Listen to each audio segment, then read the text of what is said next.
versus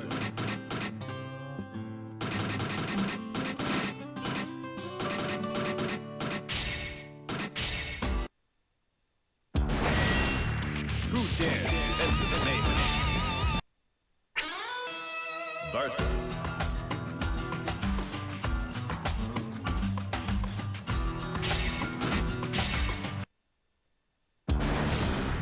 who dares to enter the maze.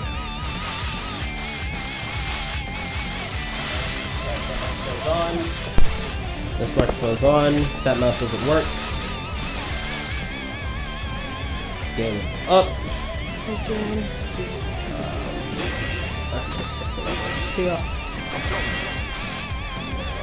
And the tournament has officially started.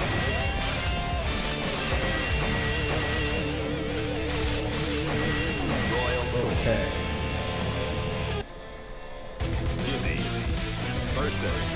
Let's drink out. That's what we're looking for right now. Oh, you're are you free? You want to commentate? You can commentate. I'm not Yeah. Huh? I was gonna try to commentate. Actually, I do not know. Shit. Leon, go get Bob. Ask him if it's best of 3. It's Probably best of 3. I believe it's best of 3. Alright. It's probably Anyway, so we have the Improp 2 Guilty Gear tournament has officially begun. We have... I need to change the names. Boy, we're real professional here. Yeah, shut up. We got... First to 2. First to 2. Oh, okay. It's only first to 2. We got Drifter on player 2 and NP Hagen That's kind of the idea, I assume. on player 1. First to 2 means best. Dizzy versus Potemkin. What is this? Well, let's see.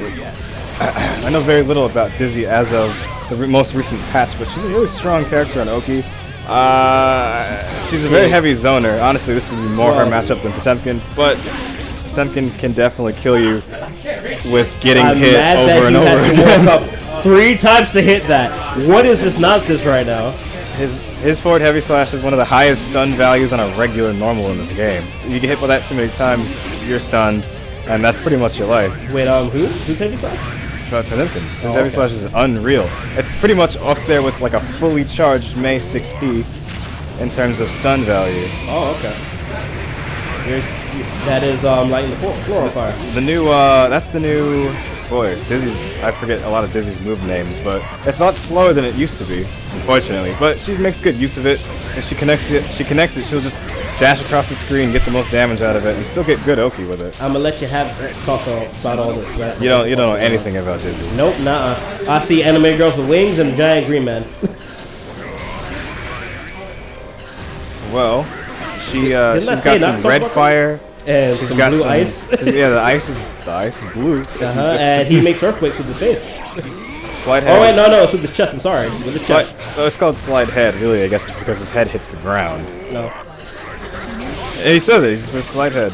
It drastically reduces the size of his hitbox. And he gets hit with the tail. Yeah, no, I know nothing about Dizzy, and I know nothing about Potemkin. And Potemkin is notoriously bad.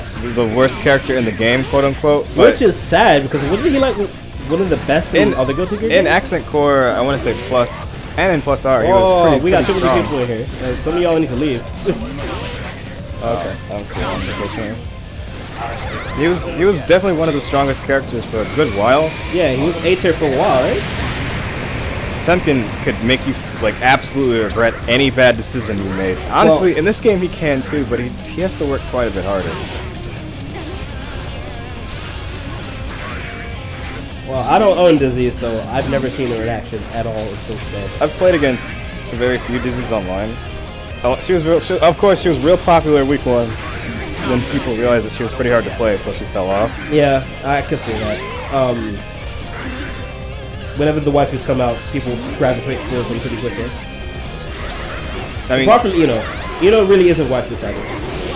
I mean, if you're into that kind of waifu, well, she could be your kind of waifu, maybe. Potemkin takes game 1. Yep, unfortunately, Dizzy has also one of the Drifter. lowest total health, so she really suffers getting hit by Potemkin. Yeah, I understand that. You are protected, right, Drifter? Yeah. Okay, just making sure. Heijin once again picking the cute anime girl, as usual. Not going to change characters despite the matchup. But honestly, while this is in Dizzy's favor, you have to definitely focus on zoning and keeping him away from you at all times. But slide head is his answer in, as it's a really long, hard knockdown. That's only avoidable if you jump, because it's also unblockable.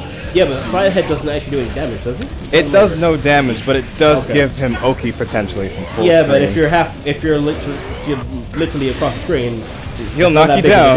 He'll knock you down, and then he can jump and do. Oh boy, I don't remember the name of the move, but basically Potemkin missile. With the butt stomp? No, he can Potemkin missile, where he just lands into you, and the headbutt. That gives him a free setup off of a full screen slide head, even on non-counter hit. Seriously? Yes. Oh. And then he gets his Oki that way, but it's pretty hard to do. You have to definitely confirm that slide head. Fair enough. I mean, even if you don't confirm slide head, he gets a good walk in. Okay. And he can't dash, can't air dash, so every step Potemkin takes is very important to his winning strategy. I've noticed actually from a change from X plus R and X and whatnot that Dizzy now has fire and ice based versions of all of them as opposed to yes, every single one of Dizzy's moves has 2 versions of it this time around. So what are the different versions usually used for? I know that the fire head, for example, in the normal version has a good amount of, it's really just filler for the most part, but the alternate version of it, I believe it's a shield for her. It's an anti-projectile shield, whereas the spear, there's a fire one, which again I think is better for filler and damage, and the ice one is more just for zoning. The ice ones are faster, the fire ones are stronger. That's kind of the gist of it. Yeah, fire the ice attacks for damage, and the ice ones are they're for zoning and for setup a lot of the time. Okay. She's got 2 different pillars. I believe the fire pillar, again, damage. The other pillar, I think it's either, well, yeah, she has the ice pillar. It's kind of an ender or a filler. It's good. It's great in neutral, as it's always been. She can combo off of her standing grab with it. Dizzy has a lot of well-ranged options, especially. She's a very tool-heavy character. Yes, making the most of Dizzy means that you have to make the most of all of her tools. I believe there's 2 versions of her air bubble as well, where the red bubble is a slow detonating bubble, but it does a lot more damage and a lot more hits. But the blue bubble is it's just like the old one. It's very fast. It travels quickly. And it's not nearly as much hit stun, but it's definitely about the pressure it applies. Yo, Leon, Marman, you're up. Not Martin. No, Martin Man. That's Jen. I can't remember what the hell your name is in the segment. It's something. That's all I know. Just like in the old game, Dizzy also has the biting fish, notoriously good pressure. That biting fish, I remember that actually. Yeah, now we're seeing a bit more zoning play. The flaming spear does 2 hits, one on impact, the second explodes, and it gives it a little bit of juggle, unlike the ice spear, which is just 1 hit. Okay. I think that she also has 2 versions of the air sickle. But although I don't know the differences between them, I think the fire one's a lot slower and it stays on screen longer. Not so much as an anti-air. Well, that is 1-1 so far. So that's a tie. Whoever takes it. Yeah, next match wins it. Yeah, next game takes it. Let's rock.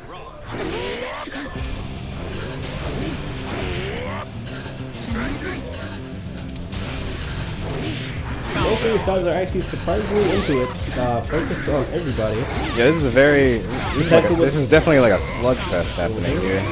Going back and forth too, potentially trying to get him with a cross chop. Jumping over those slide heads is very important. If you're very precise, most characters can actually just backdash the slide heads. But honestly, you want to capitalize on a whiff slide head. Backdash invincibility is a thing I'm assuming in Revelator. Yes. Okay. In addition to invincibility, backdashes usually push you off the ground in an aerial state as well. Lots and lots and lots of forward heavy happening. Forward heavy good to keep Disney out and on their toes and keep her opponent, really. No, and then the far slash takes it in. Next round, we'll see what happens. You forget that because Potemkin is such a big character, he has a really, really good off-screen presence. Yeah, just pressing despite buttons. despite his large size and extremely limited mobility, Potemkin's got huge normals like a big, that deal bulky lots dolphin. of damage. He's got huge damaging normals, and with Slide Head as his ground presence, he can just walk in on you. And Now, Slide Head, is it unsafe on Wisp? Or? it's extremely unsafe on Whiff. On hit, as it is unblockable, Potemkin is extremely plus and can practically travel the entire screen to get to you. But if he completely misses and you commit to the air dash and punish, you'll more than likely connect. Dizzy has 2 air dashes, I believe. Does she? She did previously. Okay. Dizzy and as far as I know, every other Guilty Gear, Dizzy had 3 jumps and 2 air dashes, similar mobility to Chip and Justice. Yes. But with low life, she absolutely has to control the space, and Potemkin will just annihilate her with his normals if given the opportunity. Very little use of command grab, but when you have such big normals, Yeah, I haven't seen a single command grab this entire round. Just a lot of strutting. lots of back and forth. Like I said, this is practically a slugfest. Who hits who first and who maintains the damage. Basically, whenever you're fighting Potemkin, it's a matter of if he hits you, it's gonna hurt. And he has the staying power, having way more health. Yeah, no, highest health in the game. Oh, that's gonna be the round before this can even connect. That is the game. Actually, No, it's just a round, I'm sorry. no. Yeah, Dizzy took it with 1 second left on the clock. That was actually pretty close. This is actually a really slow match, consider. And here comes everybody's favorite mechanic. Oh, danger time! It's time. 1 hit can change the entire match in danger Seriously, time. why did they keep this mechanic in the game? Nobody likes danger time. It I definitely mean, I keeps think things Europe interesting. doesn't even like Guilty Gear because of that one mechanic. I mean, I know they hated Sign, but Exert Sign was a great game, but Revelator, Revelator only improved everything that Exert Sign had going for it, and especially the improved Blitz Shield mechanics. Nobody in this game can complain about not having reversal if you're very good about Blitz Shielding. okay. It's not something I ever see really implemented actually, Blitz Shielding.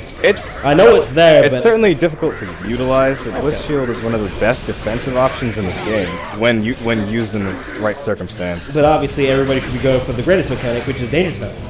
Well, Danger Time is definitely a rough around the edges mechanic, but thankfully it's not something that you can just decide to do or not. Yeah. The very random nature of Danger Time kind of is what makes it interesting.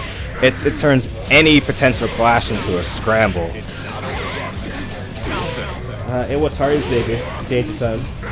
Oh, this looks like the match. That is definitely the match. And Potemkin And takes it. Heijin is sent into losers. Why do I keep going for this mouse when I know it's dead? Heijin is not out of the bracket yet. He is still able to get into losers. Oh, there's also a losers bracket here. Yep. Always a loser's bracket, always.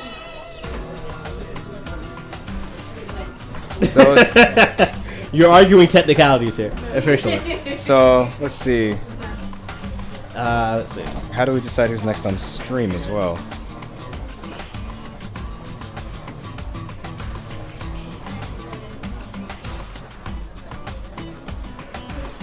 So we have some small downtime in between games. Oh, you guys are up next on stream? Who's up? Okay. Oh, who's left? This is Lex right here. Oh! I'm up! Oh, you're in? Yep.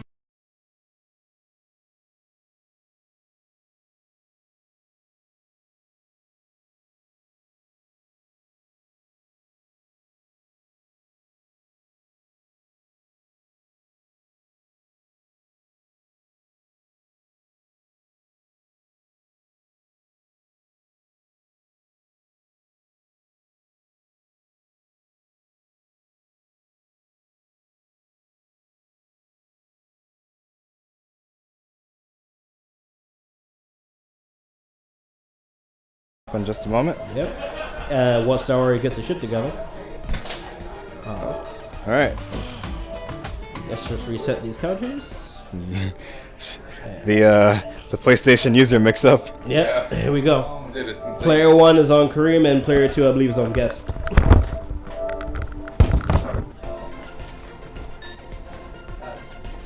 All right, you're up. Going in.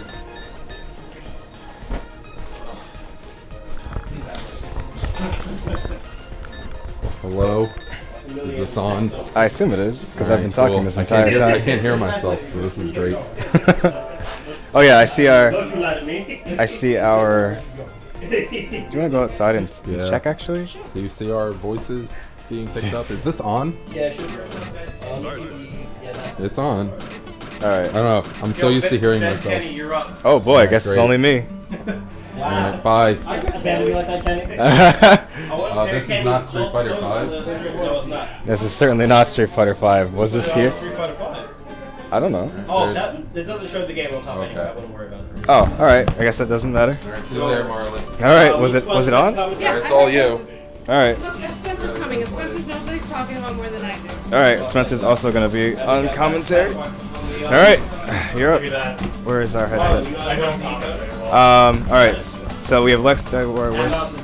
Where's the working? Oh, okay. So I see the points. I see. Yeah, it's all. You know how to like switch between layouts, right? No. Okay. Scene 2 is on the game. Scene 3 is the canvas. If you had to just like one between matches.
Soul starting up right about now. Yes. I actually could have talked about that. You know, you might be a better commentator than both. Milia versus. I mean, No one would know what you were saying. All right, Millie versus Soul. gotta love that Gongro Milia. Soul starting heavy, full screen gun flames, getting immediately stuffed by the hairpin. Secret Garden. Secret lockdown. Garden lockdown. What's gonna happen? Oh, I got the next Secret Garden coming in. Sort of decides to go for the hairpin, but doesn't Accidental quite catch drop. it. Secret Garden being very consistent right now.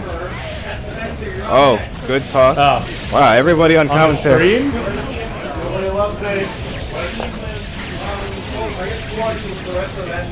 I don't care. I gotta play my match. Oh, a very, very dangerous 50-50 from Milia. And almost a great conversion into kill. Milia, a very dangerous, heavy slash counter hit. But Milia anti-airs him even with the trade. She had a huge life Well, lead. she's a quick little thing, so that's the big thing with her. She's fast. Oh, this is Dizzy's on Dizzy's stage. Between there's lots of fairies are here just having a good time. Anyhow, Milia getting counter hit out of the roll, very unsafe potentially without a proper setup, but she gets a very good sweep into confirm. There's the Oki, reset the situation. Here it comes again. Tries to bait the DP, no DP, just kind of jumps out. A very, very bad punish. Nobody wants to be doing just empty DPs. The cross up, this looks like the match. Okay. Keep up.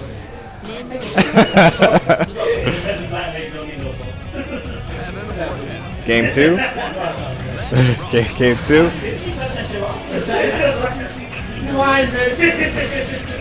Some in-game commentary. Good throw. Looks up. Probably went for a throw. Another throw. Back and forth here. No real mix-up happening right there. Anti-air into a whiff to confirm. Anti-air. Looks like we have more Milia Oki incoming. I think the biggest Bad thing moon. is that she can keep up and she can take back the match any time. Once you're stuck in the Milia vortex, your life is very bad. YRC, to keep it safe, completely avoids the anti-air attempt, and that's the match.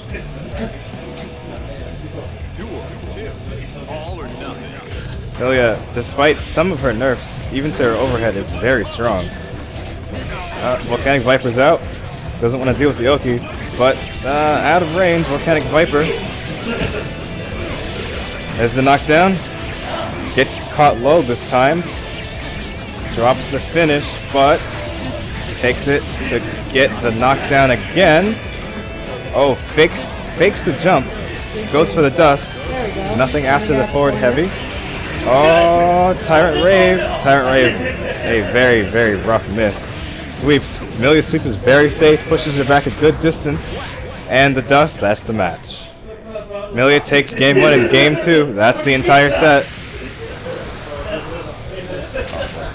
Alright. I don't know how to report this on the... I don't know. Okay. So that warrior won that match. Zawari very, very eloquently. I mean, Lex was playing a bad character. No Milia's here.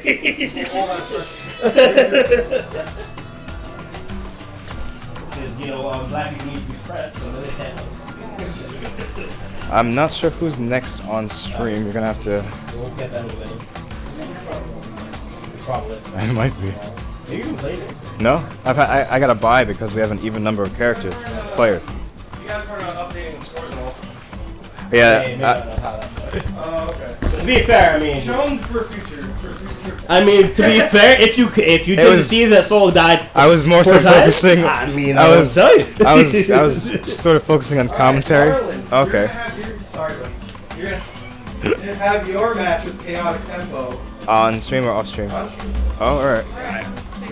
Let's go. No, you can play Lex. It's okay. You can play Lex. I'm pretty sure it's not that good. Fuck you guys. I know your character, so I can commentate on that. Who do you play? Raven. Oh yeah, emo kid. Well, you know, he has an open chest, and that's what Marlon's into. That's his king. Oh, okay, that's it. So how come you're not playing Azrael instead of Susanoo, you dick? Okay, well, he says it with his chest. Yep. All right, so we have. Hi. All right, who is who? Matt is my question right. Excellent. What match am I playing right now? Oh yeah, no. Yeah, your here comes Zetsuno, because why wouldn't you be?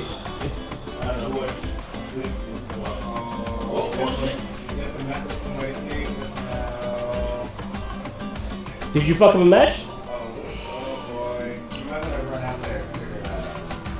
Did you guys fuck up a match? I just heard "Oh God" outside, so. We both thought it was in here. That's not good. You should. And this is why we don't give black people technology. This is exactly when you have a.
Anyway, now we're gonna get to the match. Oh, you're doing a butt check? So we got a button check right now, but I think they're gonna be playing Falcon Raven anyway.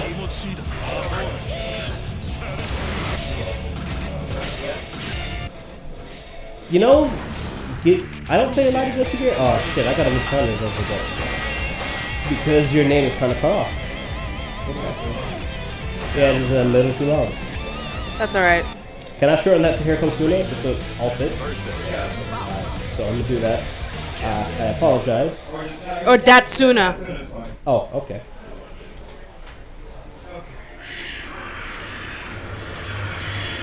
So I'm gonna have to edit this out in post. Now, I've never seen Raven play. Raven hailing from, I believe, what, Guilty Gear? Yeah, but he's from what, 2? Guilty Gear 2 for Xbox 360? I've never seen this nigga before in my life. Raven? He's a new addition to playable this game. And Faust. Actually, all stable from Guilty Gear 1. Yeah. Again, I know nothing about Guilty Gear, so you gonna get, hey, there's colors and fire on the screen for me. I know a big thing with Raven is He's got the, I'm assuming he's got a special mechanic with that thing over his tension bar. What the fuck was that? it's a good question. What was that noise? Okay. Nah, you may want to leave back a bit just so we don't echo the notes. Okay. Suna taking the first round.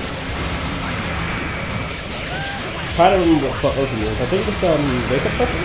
Yes. Yeah, there we go. Which Raven is a king of pressure because of constant fireball spam. Yeah, no, you can get the fireball out on the wake up, which is terrifying. How do you even deal with that? First round to Raven so far. And you got Faust opening doors for black people. Because it's the first round. Oh, it is the first round. Round. Oh, I'm dumb. Damn. I know my job. Get out. No. Get out. And that is game 1 to Raven. Suna taking game 1. Oh, Faust. I'm sorry for that rude ass. Oh wait, or is that still the button check? No, that was game 1. Fucking confusing. And but we're gonna get a There you go. switch to Switching the Bedman. Bedman. Bedman is a whole bunch of shenanigans for us, I think. Strong character. He is a strong character. He's got a whole bunch of... His combos are interesting, actually, Yes. because of his unique video mechanic, is what I'm going to call it, because he thinks he's fucking video, man. Then he's got teleports. And he can take a hit pretty well. Oh, he's bulky. Okay. Yes, he's bulky. That's a big thing. Again, I know nothing about this character. A lot of his setups can bleed together, so he can be very tricky, so it's a hard prediction. Yeah, no, it's basically watching... rock, paper, scissors. Okay. But Raven apparently is just shenanigans. Yes. Raven can apply a lot of pressure and take back a round pretty quickly because of a lot of his moods bleed together as well. First round goes to Raven. I don't want to play this game. Let's see. Stop making me fight. I'm a lover, not a fighter. Raven applying pressure as always. Going Especially. into the air combo. Back to... So wait, he can throw that fireball down from... Yes. What the fuck is this? He's a tricky character. He's up there This with is not Milia. tricky. This seems kind of bullshit. Nah, he's good. How do you get out of this? Try. Or backdash. Try. You know. Have hope. And Raven And takes the match. That is 2-zip to Datsuna. Comes Datsuna. You just say that. You just say that. Which is a different fucking connotation when you don't have hair in front of it. That is great. You just say Datsuna, you know. Datsuna. Yeah, I'm sorry. I think Datsuna sounds better than hair, and then comes Datsuna.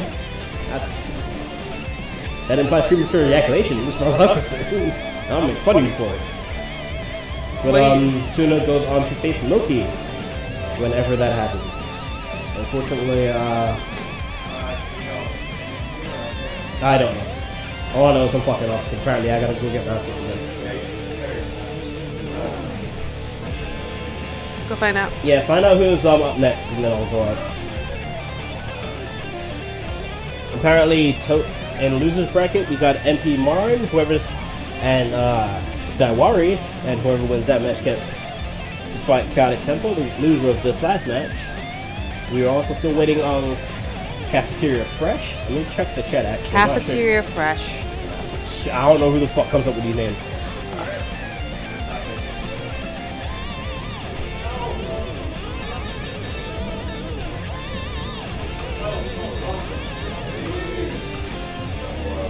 Hello. So who's up here?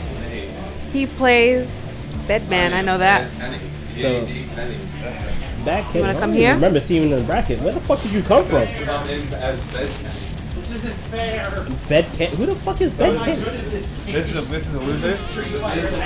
Oh, it's a lose match. Okay. Oh god. Well, right, who's gonna be the second commentator for this? Is my question right now. I'm sorry. Okay. Then you can say this. All right. Okay, So We know which one player it 1 is Kareem. Player 2 is Casey. Yes. All right. So up next on stream we have Bed Kenny versus Hagen. Looks like it's probably going to be Bedman versus Dizzy in losers. I don't know jack about Dizzy. I also know very little about Dizzy, but I sort of understand how she works. Bed Kenny is obviously going in his bed, man. And because no.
Yeah, we're trying that.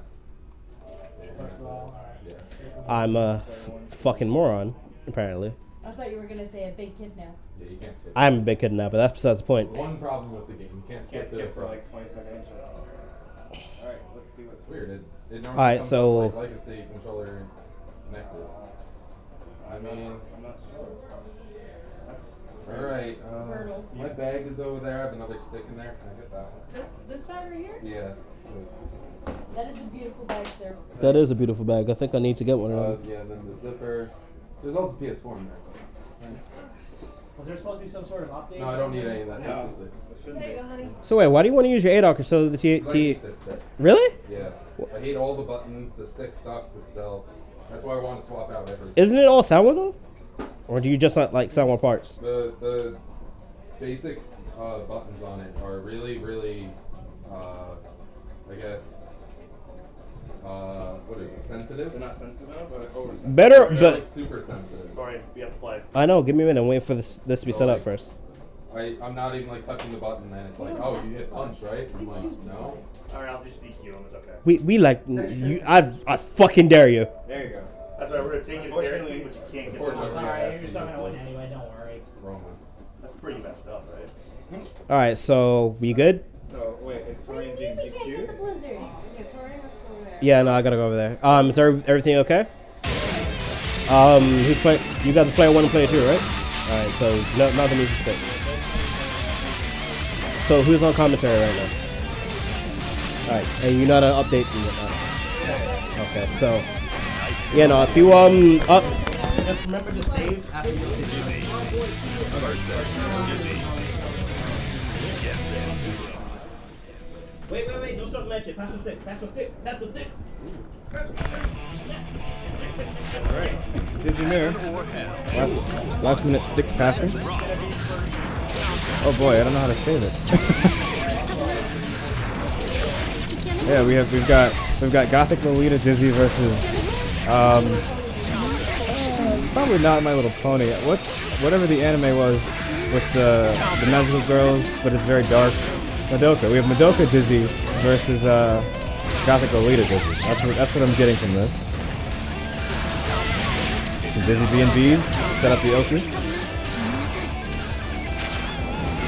A Dizzy mirror match is a very confusing thing because you have lots of zoning going in both directions and lots of projectiles as well.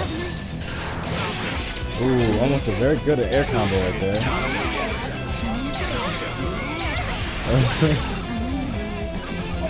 He takes the sweep into ice. Red Kenny takes game 1. Oh, no, I'm sorry, match 1. Trading blows constantly.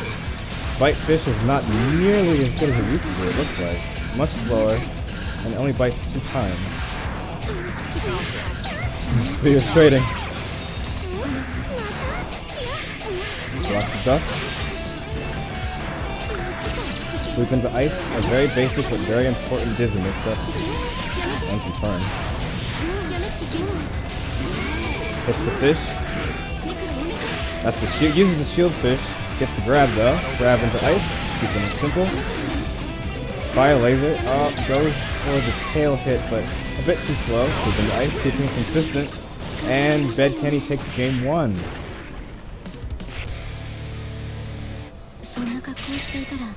I have Heaven or hell. Duel 1.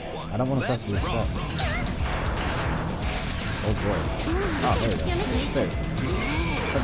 I like the thing. Game 2, Bed Kenny quick on the air grab. Sets up the fire laser. No additional pressure happening. Fire spear, a very good pressure tool. YSC empties. Far slash into fire. Lots and lots of back and forth happening right now. Whips the ice, gets the fuzzy overhead because he wasn't crouching, but he hit him standing. Back and forth, but Bed Kenny takes round 1. Duel 2. All or nothing. Repping the absolutely magical girl Dizzy. Undoubtedly. Seeing some of that Dizzy pressure, keeping herself at a good distance. It's kind of her thing. Fire Knights. Lots of lasers, lots of ice spears. Ice everywhere, fire everywhere else. Dizzy litters the stage with projectiles and pressure. Good throw mix up. Almost gets the full confirm just out of range on the throw. And that's the match. Bed Kenny takes game 2 as well. And unfortunately, Hadrian is knocked out.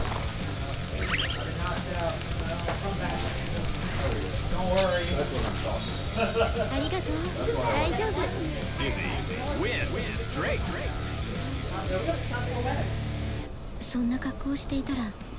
Alright, I actually don't know. Let's see.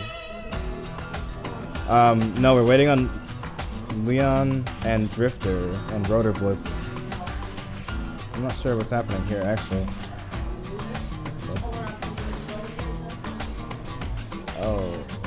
I don't know what I did. Report scores. Here we go. Red Kenny. Submit scores.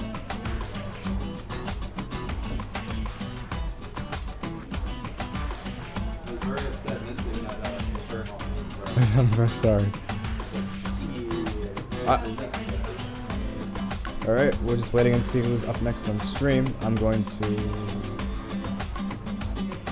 figure this out, because I am not the one who does this. A lot of icons here. Up next is Leon versus Rotor Blitz on stream.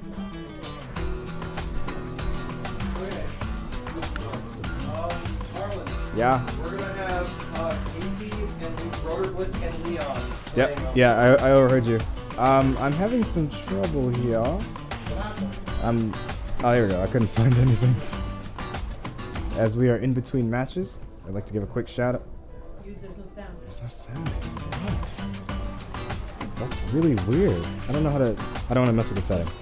Well, I'll give a shout out to our friends at Gen Game and AON and the Arena and everybody else that I don't remember as it's not on screen right now. Yeah, Team Not Crash as well as Crossfire Gaming. Those are all 6. Coming up, just so you guys know, player 1 is Kareem and player 2 is Casey's account. Oh boy, we have some PS4 control mix-ups happening. Let me change his names, you're right. I'll find it. It's not that. This is Discord. It's Curse. Here it is. Stream control. Bingo. On player 1 side, well actually I don't know who's going to be on player 1 side, so I'll hang out. Are you in control right now, or is that? I think that's right. Okay. Uh-oh. Uh-oh. This is very scary. Whoever's in control. Oh, okay. Now. Alright. PlayStation 4 controls are always a nightmare in tournaments because people don't properly disconnect them and reconnect them. It's happened before. It certainly has happened before. All right, so who's on player 1 side and who's on player 2 side? Just so I know. All right, so we have player 1 as roller skates and or I believe it's Rotor Blitz BLXZ. Who dares to And player 2 is Leon. Player 1's left side now. Please help me out right now. Who's going to pick who? That's okay. Okay, we got it. We figured this out. Yeah, let me fix these matches. Bingo. All right, we're all settled in. We got Rotor Blitz on the left, repping Red Slayer, versus Leon on the right, repping Dark Kai. He might be Dominican. He's from the Dominican Kingdom. I mean, he's the king. Kai is the king.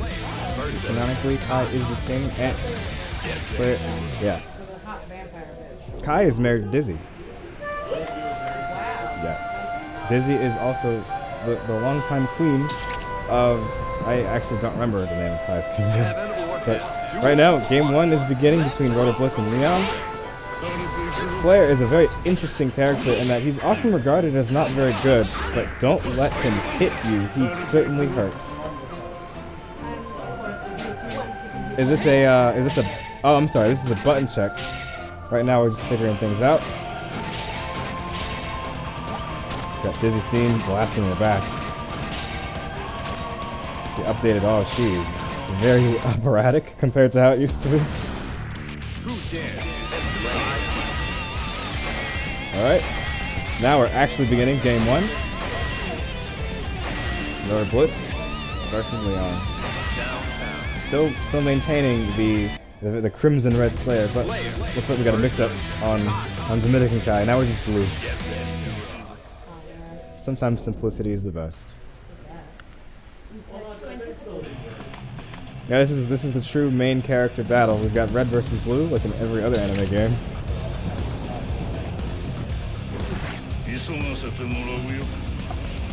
There his wife goes. heaven or hell? She'll be back. Let's rock. Oh, Slayer starting the match off with a dandy step power bunker. Pretty dangerous, but a great reward on counter hit. Kai definitely excels at staying in the mid-range. He's got very strong mix-up options between, very early danger time. One mix-up is all it takes to capitalize on quite a bit of damage in Danger Time. Slayer is not someone you want to be hit by in Danger Time, but he's unfortunately unable to fully capitalize. Ride the Lightning, very safe without an instant block. Blocks the Grease Sever. We're going quite back and forth here. Ah, DP's out. Slayer fully capitalizing on his very interesting forward and back dash. Jumps over the super. Misses the power bunker. Whips the overhead. Trying to play the spacing normal game, but Kai wins this battle by a long shot. Oh, this could be it. Very damaging, but no, can't do anything with that. Sacred Edge, and it takes it with just the thought. Duel 2.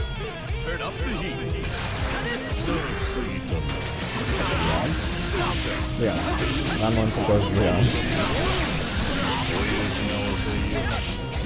Quick mix up. the online unblockable Grease Sever. DP anti-air, stun edge. Slayer's very strong 6-speed, beats all mediums. Bursts out, doesn't want to deal with the pressure. Do we have a punish? No punish on that. Blocks the sweep. Slayer has a very interesting sweep. I believe it's actually a projectile.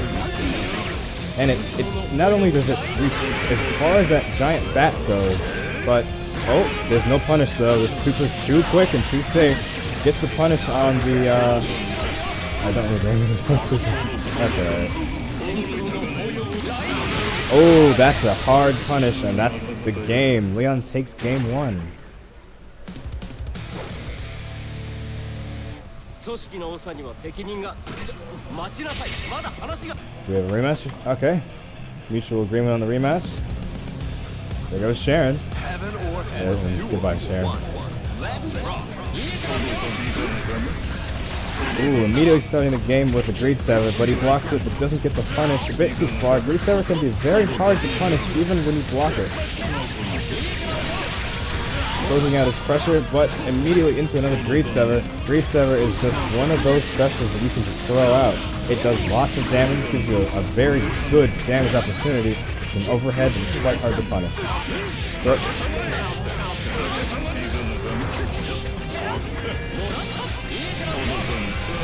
Ooh, what's the DP? But no punish from Slayer. That's probably not going to connect. Counter hit 2S. Ending most buttons in neutral as Kai with the stun edge keeps them safe and keeps your opponent honest. You sort of reset the situation that way. Oh, this actually could be it for Kai. Oh, wow! Surviving by just a hair. Gets the gold burst. Just immediately hang on to this by the lightning. You won't punish it unless you instant block. Supers him with the very... Supers him with just a hair of life left. Kai takes match 1. I'm sorry, round 1. Ends it with stun dipper. Quick stun edge. Gets the anti-air, but no capitalization. DP, but gets punished by the close slash far slash link. Kai trying to keep Slayer out. But Slayer absolutely needs to get in to capitalize on what helps Slayer win, unfortunately. And Kai is the right kind of character to keep Slayer at a distance with strong range normals, good projectile game, and a strong DP choice. With the thrust and the air combo, stops Slayer from sweeping. It has a very weak air hitbox, not a recommended normal to use on an aerial opponent. 2H. Kai, one of many of Kai's very strong anti-air choices. Unfortunately, Slayer teleports into the Ride the Lightning and Leon takes it.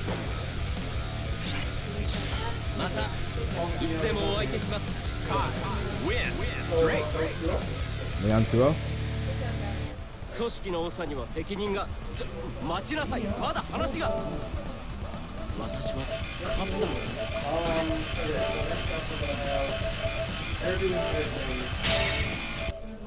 After their match we're in top 8. So you know what Mr. Shitson videos will have Here Come That Sumo. Alright. By myself, hopefully not.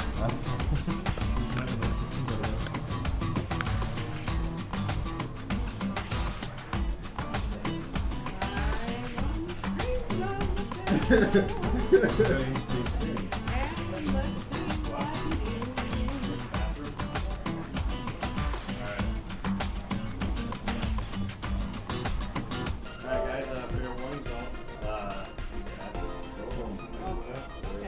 owner blew it up.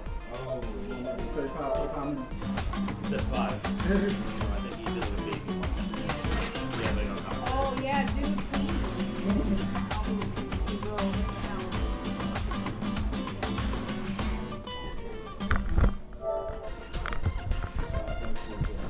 Alrighty, so how's this thing gonna work? Where's the mouse? This is the mouse. That's weird. Alright, so we have Suna. How is it spelled again? D-A-T.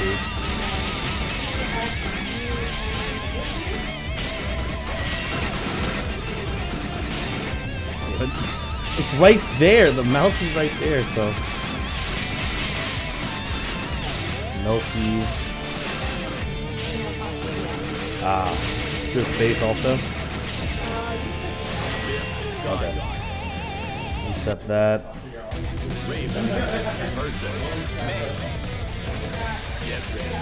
As Raven, and we got Milky as May. Tricky little mix. Let's see what these two characters are going to be going on to this.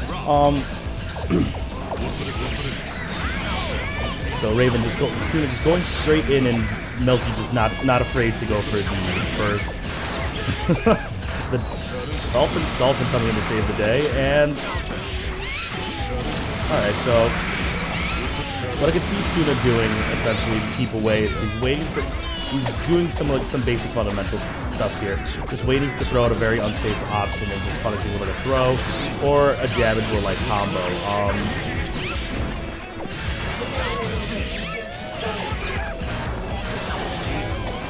That's one of the bigger things I'm figuring out right now is that Raven is definitely trying to apply pressure with the fireball, and what Milky needs to do to try to adjust is try to find ways around it.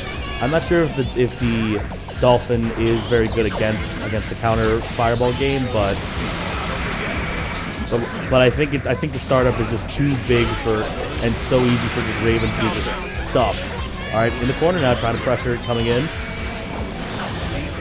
All right, keeping it away. No anti-air option there. Nope. Oh man, very tight match right now. Milky definitely trying to spread some life within him. Oh, good counter hit. Is that going to be it? Yes, it will be. All right, round one going to Suna. I was thinking cleanly because Suna I think was the #1 seed going into this tournament, but Milky definitely has been able to show a lot of ways. I think he showed up. I think he was at the Battle for Belmore. I think he plays Ibushi in Street Fighter, so I think he definitely knows like a thing or two when it comes to rushdown style characters. I think May is definitely one of them. Yeah, she hurts a lot.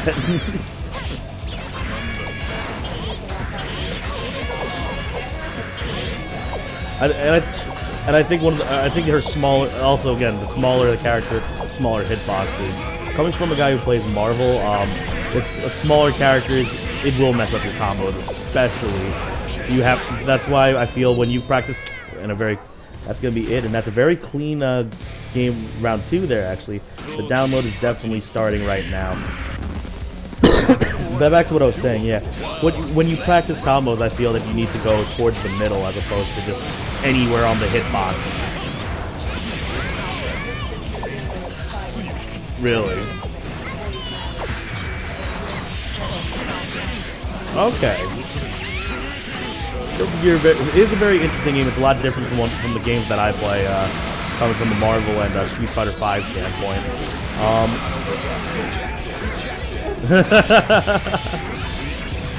You definitely know what you're talking about, so got a point. All right, good burst, stopping the combo. But one of the bigger questions I have to say is that if you have such a big life lead like that, is it smart to take to do the burst and just reset, or just like use that time to like take a breather, try and get the mix up, try and read the mix up, and just Burst does okay.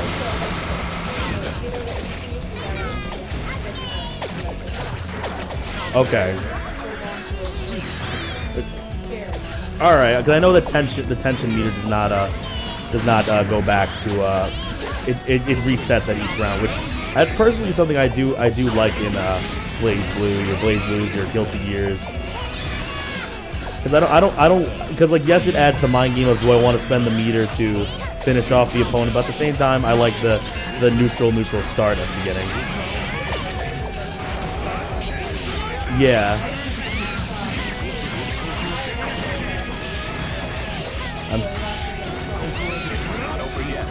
Okay. That's the story.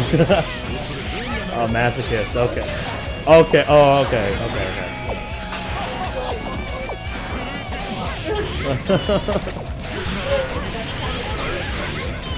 Oh, great mix up there, and great pressure from Milky on the way there. Just trying to take a quick round here. Oh, he started, has the burst, uses it, eats it away, and has the meter, and that's gonna be it. Great. Yeah. I remember, since I don't play Guilty Gear that often, I usually play around like with Marvel and Street Fighter. A couple of my friends, they play Smash, so I have to play Smash if I want to have friends. Yeah. Oh no, we play the illegal one. See, the illegal one is that we get kicked out so often because we don't have many venues. We're like kind of begging, so we're nice to each other. We're like, listen, Nintendo doesn't support us. No one supports us. Can we just like please have a bite to eat? You know, we're like the homeless people walking around in the city. You know. Yeah. So like, it's a lot less of the stereotype than you think, actually. Whoa! I'm gonna see that turn off PS4 read. See, restart wouldn't be that bad. I'm not saying that we should restart. I'm just saying it's not as bad. That's what happened in my. That's good thing it happened after the match was over. Yeah, that's what happened with me and with me and my match. Yeah, you need to. Yeah. Maybe it's already connected, essentially. Let's see, Twitch.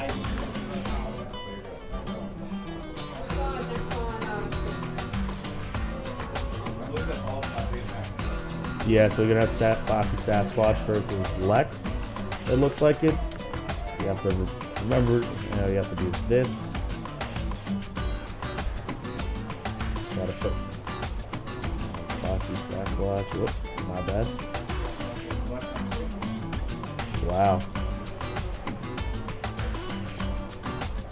It's definitely.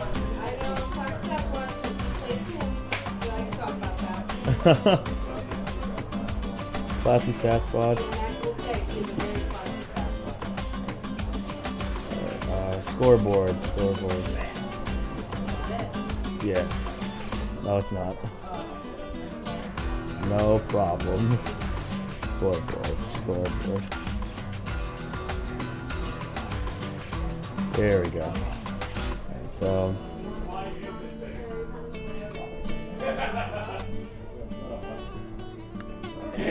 Alright, so we currently have TC Classy Sasquatch coming in. TC? Trash can. Oh, yeah. Trash can. Classy Sasquatch. No, that was a genuine question. I was like, why am I TC? Yeah, you said, because I remember you're like, oh yeah, it's your NP, right? It's like, hell no, I'm TC for trash can. Fuck it. It's, yeah, go that way to your left. Really? That's what Ray said. That's what Ray said. Yeah, just grab player one. Just Lex.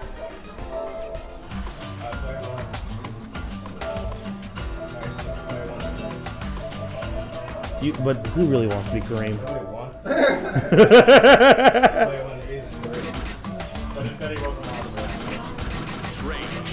I think because he messed up. Who dares to enter the mayhem? What?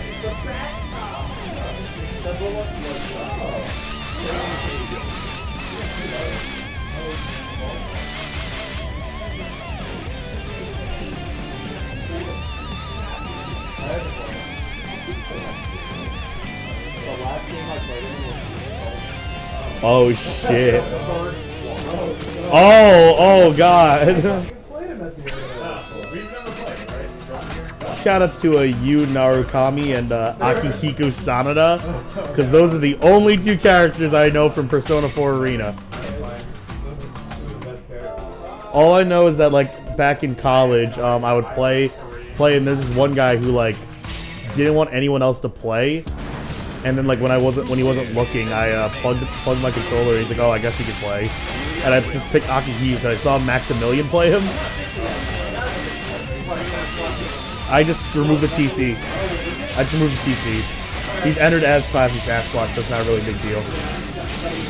Don't worry about it.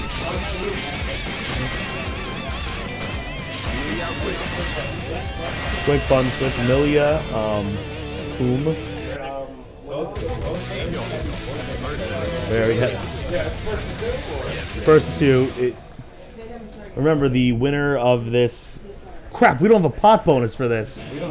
Quick, buy a pack of Pokemon cards and give them the common.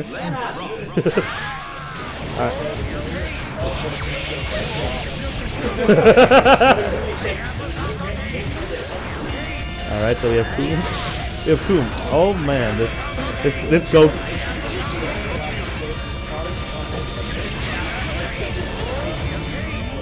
Yeah.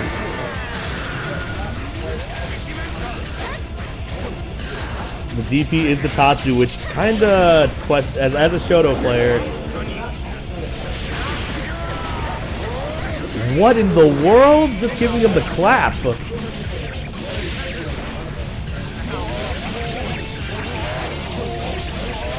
Wait, really? It's Tager?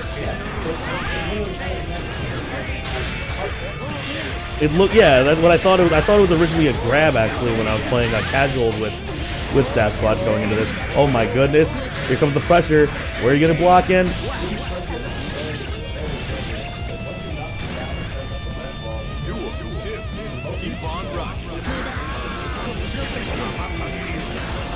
Trust me, I don't think I know that.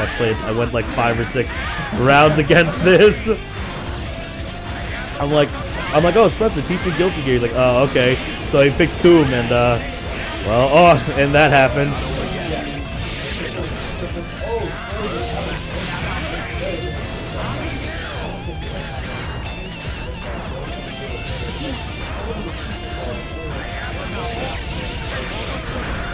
I think that's interesting though, watching Coom move alongside the projectile also.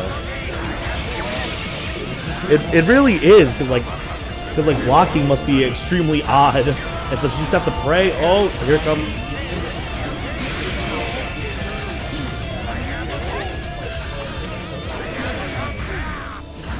He was definitely an interesting character that I would recommend not for beginners. I would assume.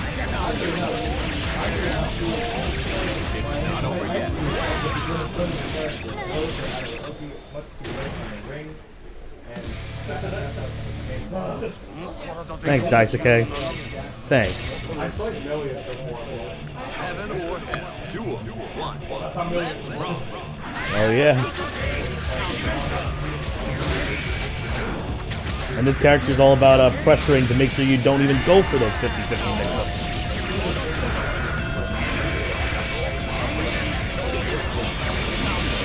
Oh man.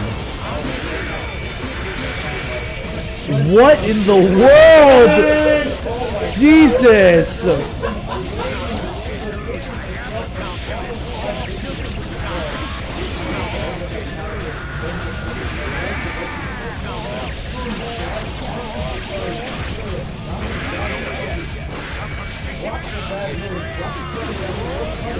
Oh, there's the throw. Swing it back.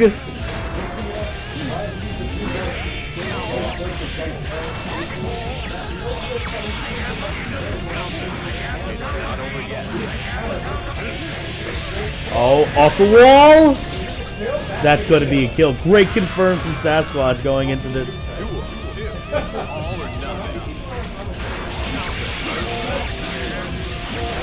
Can you hear Barnman?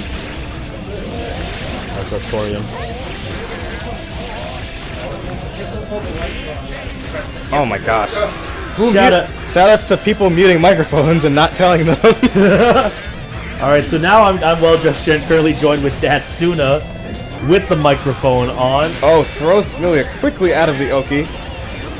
Coom's Dust is plus. Be very careful of that. Oh my lord. Oh! Wire C's to get the air confirmed. You're not escaping Coom's Oki. DP's her. I'll give Spencer $1 if he can destroy this person. Oh no, that's gonna be the match. That's gonna be the match though. He wins the set. Classy Sasquatch takes it from Lex. I kind of. And here comes the eject. Oh, the ejector. Korean words everywhere. She can't handle it. 3, 2, 1. Goodbye. Self-destruct and eject. I kind of. Yeah, when I picked. Where's my dollar? You didn't instant I said kill. destroyed. Yeah, instant kill.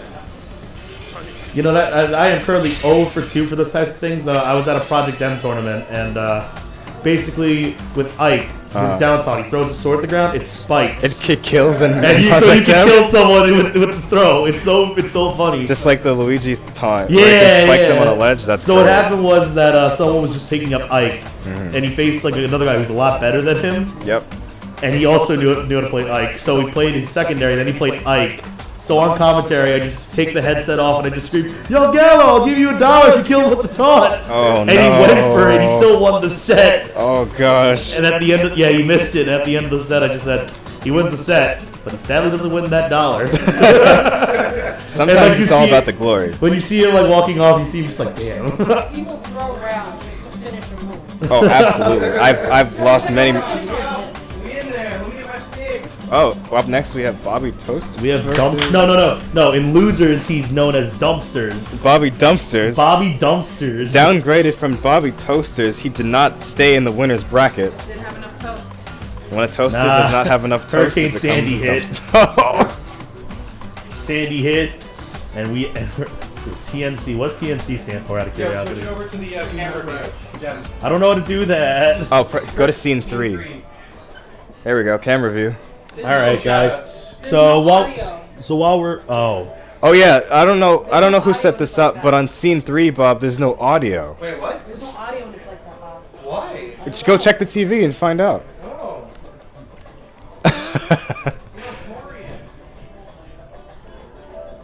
Hopefully there's sound. There probably isn't.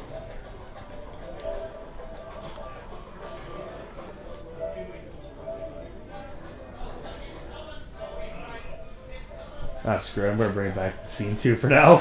Guys. Yeah. There's Holly. I can hear you. Oh, I guess it came back now. Alright, guys, so while we're waiting for this loser's top 8, because no one really wants to I see am it. a loser. Please Shut point it. that out. No, point that out. Say I'm terrible. Alright, we have toast. We have dumpsters. I want you to know. Bobby We have Dumpsters. dumpsters saying, "I want to let you know," and I quote, "I want the stream to know that I am a loser." No, seriously, say that I am a loser. End quote. So we have to shout out to some of our sponsors. We have, of course, the Arena, Abandon All Hope, All Ye Enter. Shouts to them for keeping the scene alive for the Suffolk side. I would say. Yeah. Yeah. I mean, I can't think of anywhere else Suffolk side that even hosts these kinds of things. Shout outs to Gen Game and Aeon for on their Monday night Street Fighter 5. Street Fighter 5 tournaments. Personally, I think they should do Ultimate Marvel vs. Capcom 3 because that's the game I'm decent at. I mean, it's honestly with the hype riding in on Marvel 4, they might just. I shout outs to the video game trading post. If you enjoy buy, sell, trade all your new systems, just do a button check, please. Yeah, we'll do button check. And of course, the video game trading post, great guys. Mike Bird, greatest person I've ever known. If you guys have some of the old systems lying around, or you guys just want to get a Dreamcast, go there now. They have some holiday sales coming up. We also have Crossfire. Shoutouts to Tony from Crossfire, helping us out with the stream, making sure that nothing blows up. We have had a few mishaps, but I think things are going quite well now. And of course, shoutouts to Revolution Comics, the place that has let us host this wonderful, wonderful event. buy some comics. Ray's such a cool guy. Aaron's such a cool guy. If you guys enjoy Yu-Gi-Oh, Pokemon, Magic the Gathering, especially Magic the Gathering, this is your place. They have a mystery box each time the price doubles, and you are guaranteed to get rare cards. You just don't know what's inside. That sounds like a great deal. Great deal indeed. I want you guys to shit on me. No, I I'm. fuck up. All right, guys. So I gotta switch up the names because I was doing shout outs. So Like on my the left job. we've got Leon, and on the right we've got Bobby Dumpsters.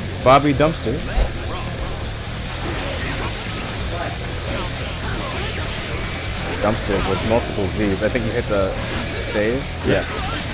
I'm All so right. used to need to track that. All right, so we Yeah. have Kai Kisuke, Leon playing Kai Kisuke. Kai Kisuke is a very strong mid-long range character with very good buttons when he's at his optimal placement against Potemkin, who's kind of widely regarded as one of the most difficult to play and hardest to win with grapplers. But I think he definitely wins the crowd over when you're at these national events and stuff. I definitely saw Potemkin mirrors earlier, and oh man, Potemkin is definitely a fan favorite. It's represented by one of the best fighting game players probably in the world, Fab, who consistently plays Potemkin despite his nerfs and wins very I think I've strong seen that games. CEO Taku. It goes without saying that Fab's Potemkin is a threat, no matter the character, no matter the matchup. Alright, so round one going towards Kai Kisuke. One of the questions I actually do have, well, as I'm learning this game, is how is Kai Kisuke's closer range? Does he get shut out a lot, or? Believe it or not, no. Despite the fact that he succeeds in the mid range, his close range is very threatening because he's still got very strong normals and very good mix-up opportunities. But you don't need to mix up when you just have all this pressure coming to you in the corner. Oh boy. Honestly, you've seen him do it several times, but it sort of looks like the overhead sword swing with like the after images on the blade is arguably unblockable in the online environments because it's just so reliably fast that the greed sever is a key tool in Kai's winning strategy. It looks like Leon takes game one against our dumpster boy. Potemkin has a lot to work against dealing with Kai because Kai's got very fast normals, a lot of projectiles, and a lot of range going in and around Potemkin at all times. My only question is, what does Potemkin have to do in order to keep out Kai right now? In order to keep out Kai, to be honest, Potemkin's only asset is being strong on the defense and punishing him. Unless he can capitalize on a strong knockdown and start putting Kai into his own grappling vortex, he really can't do much. Oh, good grab right there. Punch right there. He does have one hit of armor on his oh boy, I don't remember the name of the move, but when he punches together like that, as well as slide head being a full screen unblockable, but it only hits when you're standing on the ground.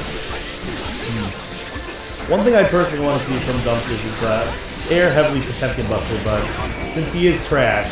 Unfortunately, I'm more concerned if he knows the input. What is the input? It should be a double. Yeah, it should be 2 through 6, 2 through 6 heavy slash. Unfortunately, Dumpster is continuing to show his ineptitude. And man. Getting anti-aired even by crouching jabs, this is pretty unfortunate. We are playing Street Fighter 5.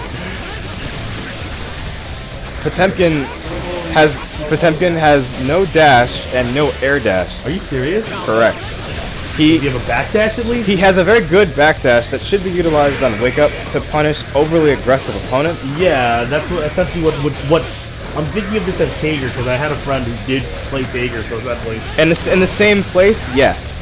Potemkin suffers the exact same places that Tager does, but realistically, Potemkin is a much better character and more put together.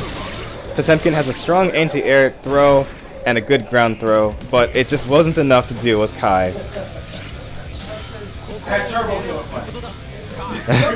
Wait, what? Leon had a very, very good choice in music playing, so he was very focused and had nothing to.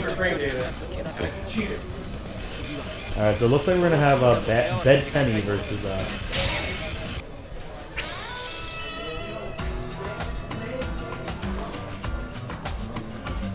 Dead Kenny versus Daiwari, Torian.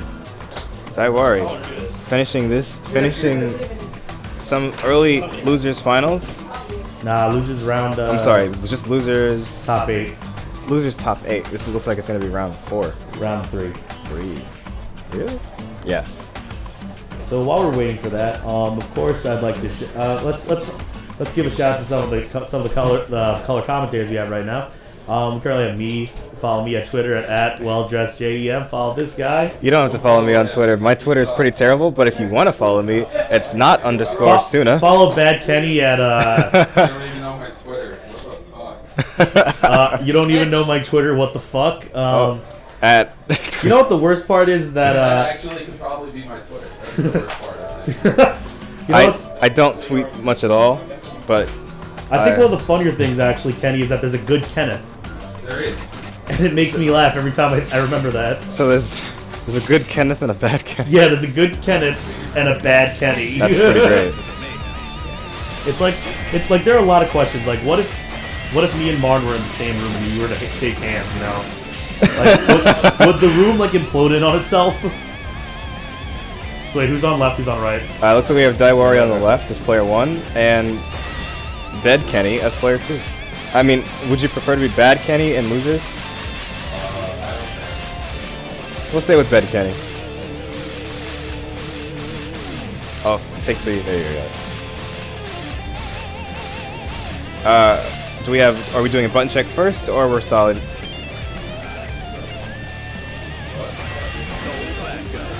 Alright, we're starting with a quick button check, making sure everything is good on stick. Gives me enough time to drop some sponsors. Put in Daiwari's crew tag.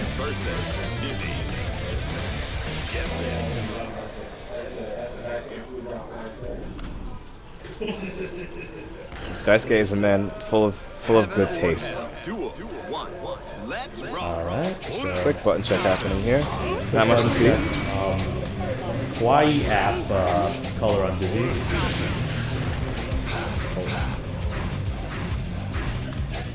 See, I thought with Kenny's tag being dead, I thought it was going to put that man. Everybody was rooting for Bedman, Kenny. Oh my god, I'm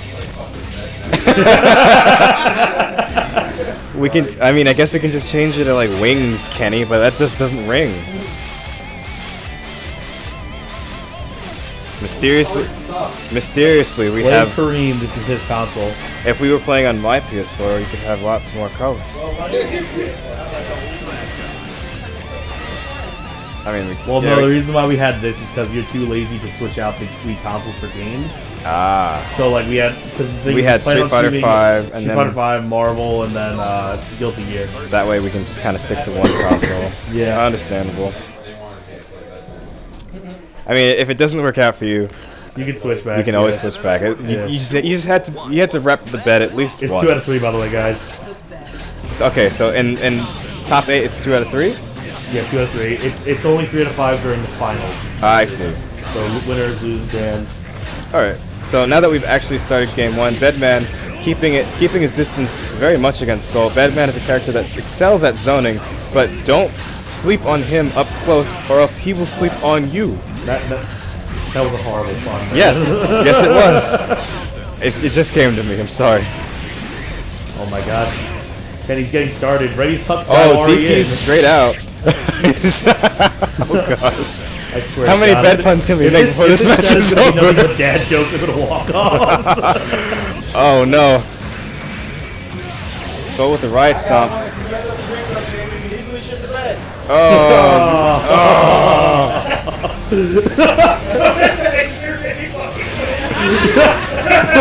Oh jeez, anti-air tyrant rave. A good wake up super. Trying to put him to sleep, but he punishes the TP. Hits him on the ground with the 6A, 6P in this game more specifically. Falling razor blades, blocks it with the safe jump and a good punish into setup. Tries to go for the cross up.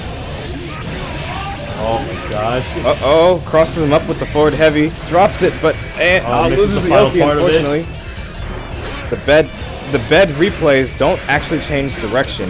Really? Yes. If they're stuck, if you do them facing a certain direction, they will maintain that direction. They're a very strong way to like pressure the opponent, as you can tell. But if they are also destroyable in just one hit from like the normal or a projectile. We've got Bed Kenny taking game 1. Has Very no reason cleanly. to switch. Nope. He can't even switch. He also can't switch. If you win your match, you cannot switch characters. It's because of like being in like the old arcades, you couldn't switch characters. Yes, it's generally considered bad manners. A great mix-up, well blocked by Soul. Oh man, this is Going for a quick air combo, a few jabs in there, catches him with the returning head. Bedman's projectile is quite literally his bed head, and it has 2 hits, one going out and one returning. It's a very strong zoning normal, and he can connect quite a few combos, more than you think with only that. that's actually an interesting character. This entire character is interesting. He can zone. He can zone. He's got an 8-way air dash. Yeah, just like watching this character is. It's kind of incredible. Yeah, a very good Bedman will. Is kind of weird. Where does Bedman sit on the tier list? Actually, He actually sits quite high. Early on, he was considered a bad character, but only because of lack of experience. He's very complicated and has the variability in his mix-up. Does seem a bit more complicated, like some like the more different characters seem like Soul Bad Guy or Kai. Yes, he's got not only does he have the largest throw range in the game, but his mix-up is very multifaceted. In any situation that you expect he could hit you with an overhead, he just as easily could hit you with a low. And unfortunately, that's what it took to put Soul Bad Guy to bed. All right, Good night, everybody. So coming up right now in the morning, we have looks like we're gonna do winners finals. It looks like it's gonna be Suna versus. I didn't want to play this. It's okay, I'm actually glad you played that, man. I didn't want to fight you. I saw that, Dizzy. No, fuck that. And Classy Sasquatch. How's it spelled again? T-S-U-U-N-A. Okay, it's 2. Yeah. There's an S between there. You can get rid of the S. What's up? Dat. At the end of the dat. Yeah. You just get rid of the S. D-A-T-S? No, just D-A-T. Oh, Datsuna. Okay. Alright. It's all you. I can talk about you and Spencer because I watch it all the time. Oh, okay. Yeah, it should be winners finals. Don't beat Spencer, he'll be mad. Beat Spencer. Also, don't let Spencer beat you.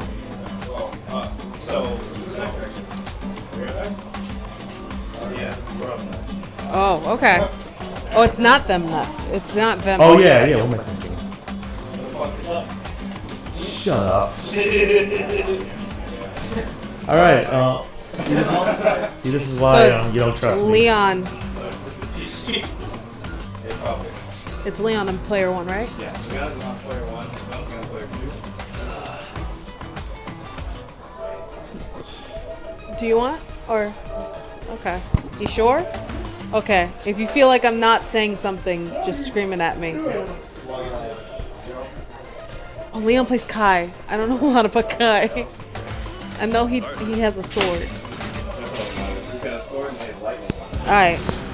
Also, guys, for all you guys wondering, if you care about your the very balanced fighting game, Morgan and Captain America have been confirmed for Marvel vs. Capcom Infinite. Ooh. But like, why waste? I'd say it'd be better to waste the early announcements for them. You know what I mean? So then when like it keeps going on, so it starts building up. I think the real question is, are there going to be any X-Men in this one? Because I don't think so. Well, there hasn't been any confirmation saying there's no X-Men. Right. There's been nothing. It's not more. Yeah, exactly. It's not Marvel vs. Capcom without freaking unacceptable. It's true, but the problem is where Marvel is sitting now and where the X-Men characters are sitting now in terms of the cinematic universe. Because it has a lot of effect on what they want to advertise. Yeah. You guys going into it, or? Alright, cool. So game Game one going into this right now. They currently have the home field advantage because water. Water, of course. But Kai's very good at keeping his distance when he needs to. Yeah, I think that's definitely one of the bigger things I saw with Milky against Suna is that he has to try to keep away at the mid range.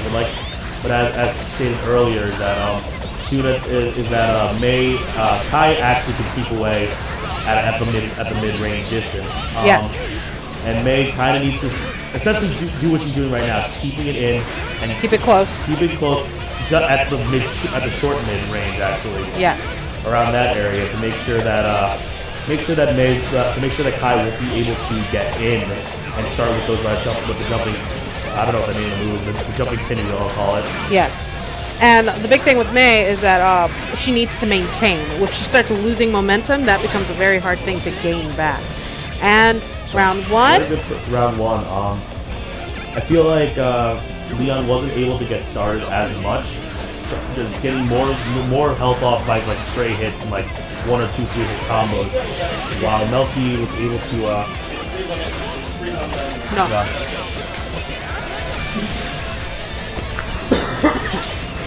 So yeah, Milky is able to keep it going with more finished combos, right. While I feel Leon needs to be able to close out more. There we go. Get started with a couple of these full combos, small resets. Don't get hit. That's a big One thing. of the bigger things, yeah. There are decent blocks when they have to play on the defensive, but I feel like both of them need to slow down a little bit with the running buttons, because eventually it's going to get bursted and then it bursted or punished and converted to something like this. Oh, random soup is not going to help you out there, and the sperm whale just barely missed. Pretty sure it's not sperm whale, but it's the only whale it's a whale. It's the only whale I know. Alright, Dolphin rides into the sunset, and round one is going to go to Milky.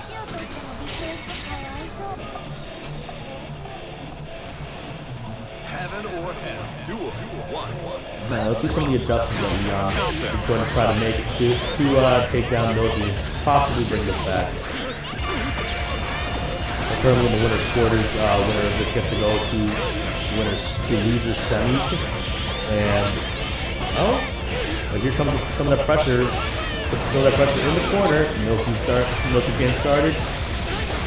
Leon almost near death, and fighting his way out. All right. There we go. Some straight hits. Good conversion. Get a little bit more damage after that. See, now I'm definitely seeing Leon just not going for most of the buttons, but ooh, that dust might clear it out, and it will. But yeah, that's definitely one thing I was actually thinking about, is that Leon is not going for those those crouching lights. He's now able to trying more or less to convert off of this. Yes. Alright, good throw. Anything after that? No, not quite. I'm not sure if you can get anything off of throws in this game. You can. It depends on the character very much so, and also their weight makes a big difference to it. If you could throw May, you could probably get a good amount of hits on her. Heavier characters, I don't know how to fix that. Okay. Okay. Alright, so gets a good jump spinning the pin wheel slash, and ooh, that wake up DP is possible, but there's no punish on that. Alright, right in the lightning and gets the last hit, resets the neutral for a little bit, trying to get some sort of rushdown going in. These wake up DPs are definitely costing way too much. Bad burst, and nothing yet, but that's gonna be it. Game goes to Milky. Yeah, Milky. Yeah. Okay. Good match to all. Good match to all, and the season finale is here. That's essentially what I see whenever I see May's victory. Just the season's over. She has all her friends and stuff. So while we're waiting for the next match to go off, let's check my fantasy team. All right, I bring good news so far. I'm currently winning, but there's still one more half of football to be played. I'm winning 100 to 86. So Good job. yeah. If I go 0-2 in bracket, there's one thing I know I can win in, and that's fantasy football.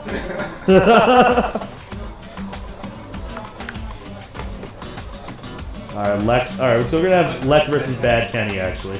All right, so now my question is Kenny gonna take out the Dizzy, or is he gonna take out the bed? I believe Lex and Bad Kenny came together, so this would be interesting. So it's probably gonna be. See, it's always very interesting to see, like, you know, friends face each other, especially in a top 8 situation like this. Is that and it's interesting to know what they're gonna go for. Maybe they'll collude. Maybe I don't think we have a rule for colluding just yet. So Yep.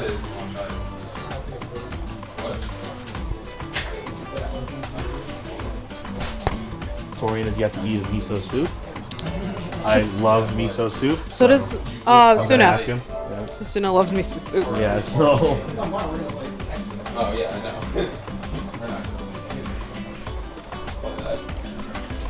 Yo guys, did you switch to mid-match cam? Shoutouts? This is our mid-match cam setup. Shoutouts to Team Not Crash. It exists. It exists. Shoutouts to Bob and DJ and whoever else is on that team. I am. Leon. Leon's on that team. Shoutouts to Francis from my radio class. Yeah. Shout out, all legitimate shoutouts though. Shoutouts to Crossfire Gaming specifically Tony for being such a cool dude, helping us out with the stream, making sure that we don't blow up. Shoutouts to Aeon and Gen Game for hosting us, and we'll always do the favor of hosting them back. Absolutely. Shoutouts to the Video Game Trading Post for sharing our flyer and everything. And shoutouts to the Arena. And there is the camera. The two have found it. All right. It's right on the side of your head. Yep. There you go. Don't worry, we still see your beautiful face, Kenny. No problem. So we have Milia versus Bedman. Bedman? Yes. Last chance to run.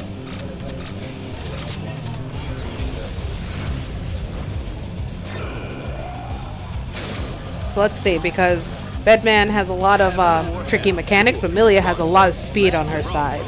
So this is going to be very So interesting. I definitely want to see the space, how the spacing is going to be in this matchup. Because you know, Bedman is able to lock out a bit with the projectiles, but it looks like Kenny's going to be opting for a more rushdown style here. Still with the heavy poking, but Lex is going to get started with 11 hit combo, and continues on again, dealing near half health with those two combos. Yes. Lots of pressure being applied in the corner. Right. Bedman sends out Bedhead, kind of break the distance. Alright, so Kenny can get started off this. Good burst from Lex. Alright, combos out with super. Can he kill? Enough kill? No, not quite. But Kenny's getting started real quick. Oh, good cancel. Kenny trying his best to bring this back. He's almost locking in on burst there. Claw back and next forth. straight hit is gonna kill. Yep, absolutely. Let's see. Oh, gets the mix up, bud. Anyone's match at this point. Anyone's match at this point. Throws the car in. Ooh, clips him just at. First round to Milia. All right, this is a really good match. Here you can fairly hear since these two play a lot. They're just relaxing. This is one big casual, essentially talking to each other in between the rounds. But Lex's corner control right now is pretty freaking scary from what I can see right now. But great defense from Kenny. Great patience, just waiting to grab with the throw. Here comes the rotor blade and the car. The big thing with Bedman is finding opportunity. Once he finds it, then he has it. That's it. That's one thing I'm definitely learning from this heavy rush down going into this.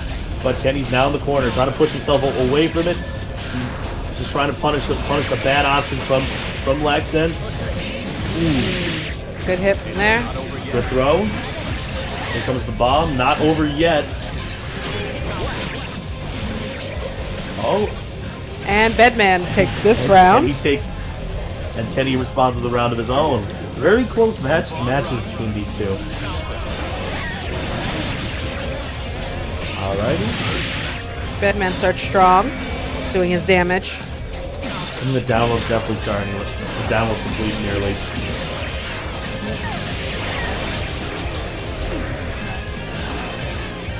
Alrighty. Keep us moving around. So he turned away, and alright, so Lex is gonna get started, pushing Kenny into the corner. Oh, good burst, keeping away, and Kenny's just getting out of there. Yeah. It's always bad for Milia to put you in a corner because it's very hard to get out. It's very hard to get out from what I'm seeing. Because she makes you scared to hit a button, essentially. Good throw. Nothing after that throw, though. Good burst from Kenny, keeping Milia off. Kenny slowly moving towards, pushing Lex towards the corner. Oh, good throw. And he followed. No, but throws bedhead, and that's going to be the round. So round 1 goes to Bedman. Alright, so no character switch. Let's rock. And let's rock and roll. So definitely you can see some of the adjustments from Kenny going from the first round of last game. So let's see if Lex is able to make some of the adjustments he needs to Kenny going into game 2. I think the big part of this match is speed versus pain, essentially, because Bedman can hurt you a lot. Yes. Amelia can't really hurt you, but she gets enough hits in to make it hurt. Yeah, I can agree with that actually. Because Bedman can bide his time and wait, because once he has you, he can set up something to like make up for all the damage he missed out on. Yeah, but right now, from what I'm seeing right now, is that Kenny's only really getting much off stray hits as opposed to just like a full combo. This round could have been over at least 2 times going into this, but there we go. Kenny now sitting on possible match point, reading through one of Lex's inputs. Alrighty, so Kenny riding a lot of momentum going into this next round.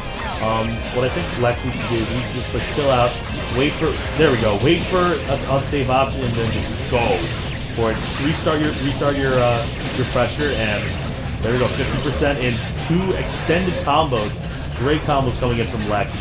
Trying to breathe a little bit of life into it. Trying to take this game and bring it back. Trying to get into the top 4.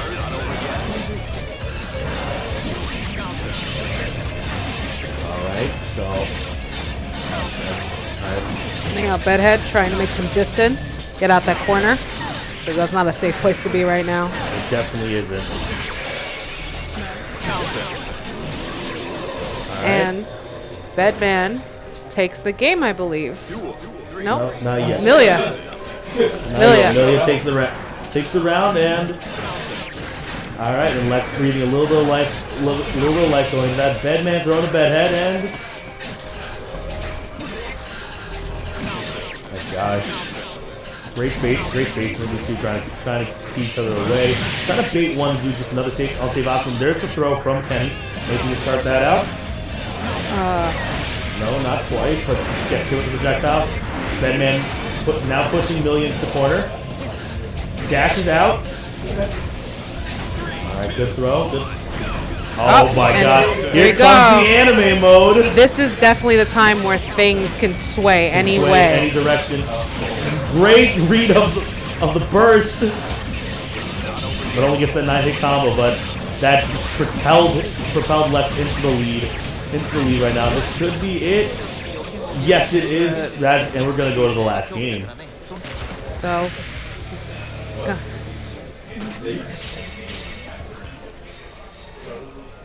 So whoever wins this next game, that's it. That is going to go on to loser semis. Well, let's see. Because Milia strong out the gate. Throwing out.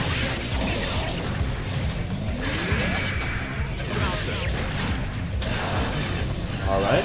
So we have Milia getting started right now, pushing Bedman towards the corner, letting him breathe a little bit actually. And here comes the pressure one more time. Good burst from Kenny, trying to push him Lex away. There goes Secret Garden, trying to get that in. And good 5-hit combo confirmed. Trying to get a little bit of life back in. Oh, misses the next part, but trying to pressure even more. Good counter hit, but nothing after that. Only a 2-hit combo. Oh man, great stuff. I think Millie might have this one, and there it is. Millie's gonna have it. All right, and Lex now sitting on set point, going into this, and this definitely is all or nothing for Kenny right now. He's bringing it back 2 rounds in a row, trying to advance this match into this bracket.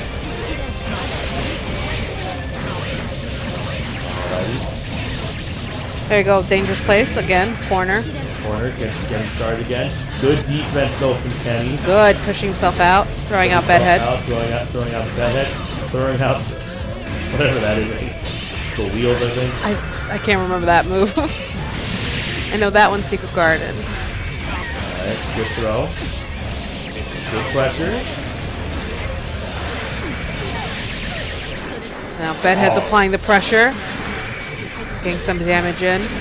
Trying to break Millie's guard. Oh my gosh, great defense from both these players right now. Near guard block. Man. Alright, we're going to the final round of this set. Literally the last game. Anyone right now, but we currently have Kenny taking it. Kenny taking a bit of a strong lead right now. Good pressure from Lex. Managed to crack open a little bit, but not enough to get full convert off of that. Kenny surprised it didn't hit him. And Milia taking her strong point right there. Getting started. Cracks him open. Nothing yet, but 5-hit combo. Good burst. Good burst. Alright, throwing out the tilt and tumble. Bedman trying to make some distance, trying to get himself out. Good counter hits, knocking Milia back to the ground. All right, not getting much out of it, and Bedman needs to get out of this. All right, last hit for Bedman. Getting started, but good burst from Milia, trying to do Secret Garden, and Secret Garden takes the match.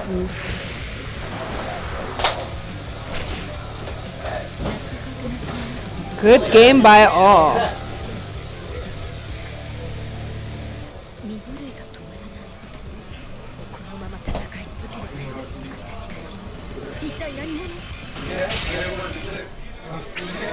Oh.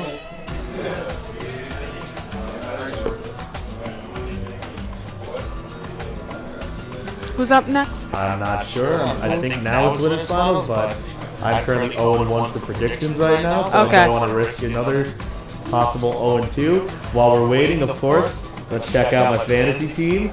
It is still winning because I like stroking my ego around. And of course, while we're here, honey, I'm bad too. Don't worry.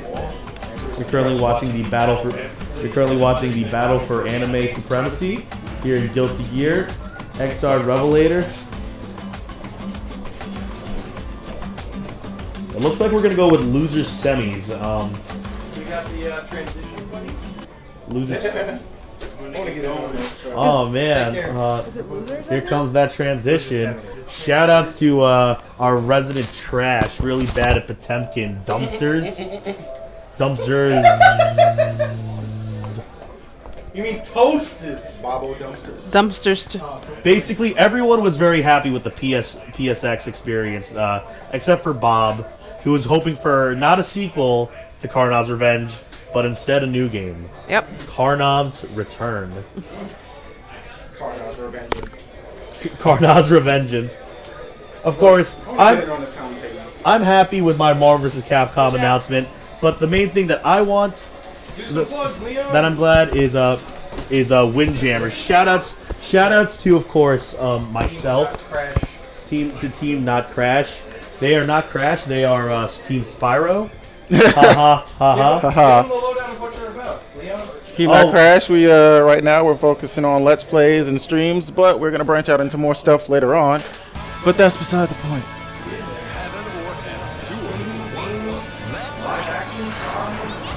We have Milky versus Lex, the two people that fucking knocked me out the tournament. We're gonna get the names mixed up right now. Well, Milky definitely has some good May control. That May with the space control with the dolphins is obnoxious. Oh man. Yeah, my friend is in the Smash community. He only wants to play May because of just the dolphins. You come in for the dolphins and you stay for the winning. You stay for the winning. Shout out to Mr. Watson whenever he's out there watching. I think definitely what's one thing of Milky's gameplay is that he stays at the mid-short. That's how I described it in the commentary before. He stays around that area and throws out these unsafe options that you think you'd be able to punish, but what's going to happen essentially is that it's going to be it's high or low. It's like trying to dodge through a bullet hell when you try to get in. Yeah, if it gets you in the mid, then you're screwed. You either got to be close or you got to be far. Exactly. That's exactly what I was trying to explain. Is that Milky keeps himself at just the right distance that you can't punish him, but he can punish you, and that's honestly one of the scarier things I've got to say. Milky definitely. I'm not sure where he if he's has he ever showed up to the arena? I'm not sure. He was here last time at the tournament. Sure he did, yeah. He did get top 8 at Battlefield Balmore 2. And Milky takes the first set. Very quickly, very cleanly. So I think one of the things that Lex needs to do is he needs to focus on camping out, throwing little projectiles to cover the approach a bit more. He does have the ball or the fire at actually. He started out doing exactly what he needed to do, turn that speed up to 11 and just get in there as fast as possible. Yeah, because that's definitely something that Millia players feel like they need to utilize more. I feel, especially ones that always have a move to do, and that's everyone. So just at points, people think it's good to play defensive, keep your save options, but with Millia, just go in, do it. Start from full. If you're in full screen, you gotta use that hair gel ball. You gotta dash, and then dash in behind it. Throw them off sides. Throw them off balance. Take them out. And that's definitely something you're seeing right now with Millia, with Lex against Milky right now. Lex has definitely made the adjustments right now. Download hasn't complete. So now let's see if Milky's response to this download is going to be, or he's going to run out of data and fall to Lex in this. But I think he heard me, and I think he wants to prove me wrong. So using that block pressure with the ring there. Good burst, keeping him away. Here comes the ball. That slow-moving beach ball is so dangerous. Keep your eye on it, man. There's just so many interesting characters I want to see. Actually, I want to play as Coom, May. I'm playing a little bit of Jam right now, and I'm having so much fun with her. Unfortunately, Jam is low tier. Or did she get buffed in this one? No, I heard from Sasquatch that she is a super Garbo tier. Not even Garbo, just super. That is we got Toaster's level now. Super Bobby Dumpster's tier. That small roll is a really good asset for Millia. You could pass under some projectiles, and it's just really fast. It's well, I'm in your face now. What are you gonna do? Oh my gosh, this dolphin pressure though. Yep. It sounds dumb, but it's really real, and it's really scary, and it's really dangerous. Yeah, one thing when it comes to commentary is that you have to be able to appeal to people who don't get to see it. But how do you describe the dolphin pressure?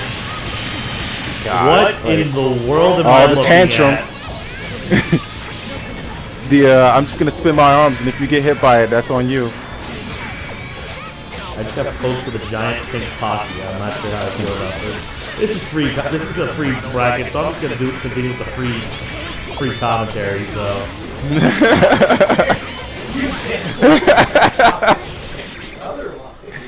Alright, great throw. And Milky takes it. So we're gonna like we were saying, that dolphin pressure is a big asset to his mid-range game. Puts the dolphin on the ground, throws the volleyball. It's like, is the volleyball coming? You want to try to jump through it? I dare you. What? I couldn't transfer the separated box. Just transfer a whole bunch of ROMs at a time. Oh my god, dude. Look at this thing. It's tiny. And probably old. All right, we're in between matches again. Who's up next? It's Sasquatch and Datsuna. We're seeing this again. Sasquatch versus so we're gonna have we're gonna have these Hey, two it's again. Datsuna. We're gonna Give you the match. Hey, yo, it's Datsuna. So of course, guys, while we're waiting for these two to set up, remember to, of course, if you guys like a ska band with a sense of humor that goes from corny to horny, and we're not just talking about trumpets. Remember to follow my band, the Zippy Chimps, at facebook.com/zippychimps.band. You currently have 200 likes. Let's get it up to 250 beforehand. Is this 2 out of 3 or 3 out of 5. Since this is the final. Next 3 matches will be 3 out of 5. Since it will be the final This is the matchup. final. This is the final matchup. Winners finals. Oh. Yeah, winners. What's that after finals? This is winners finals, not the final finals, but this is winners finals. This is winners finals, not grand finals. Remember, of course, to follow us on Facebook at facebook.com/groups/NeoParadiseFGC. Follow us at NeoParadiseFGC. Remember to follow me at WellDressedJEM. Follow Leon here at Team Crash, possibly. We have 2, if you want to speak to me directly and follow my dumb stuff antics on Twitter, I am Leon_is_not_crash.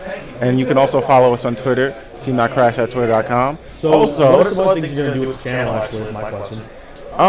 We've been doing a lot of interviews, so we're going to keep that going. We need anyone for interviews. I've been trying to get started on that. Lex just left the building, just give a shout out to him in the arena. Shout out to Lex in the arena for invading and kicking the crap out of all yeah. of us. But yeah, they're going to try to spread the word about Neo Paradise. Showing us that Nassau is kind of free and we kind of need to work on ourselves. But I say, when's Marvel? And I still get bodied, so I gotta work on that. I currently won a third of my online matches. I'm gonna blame the netcode. I have no problem doing that.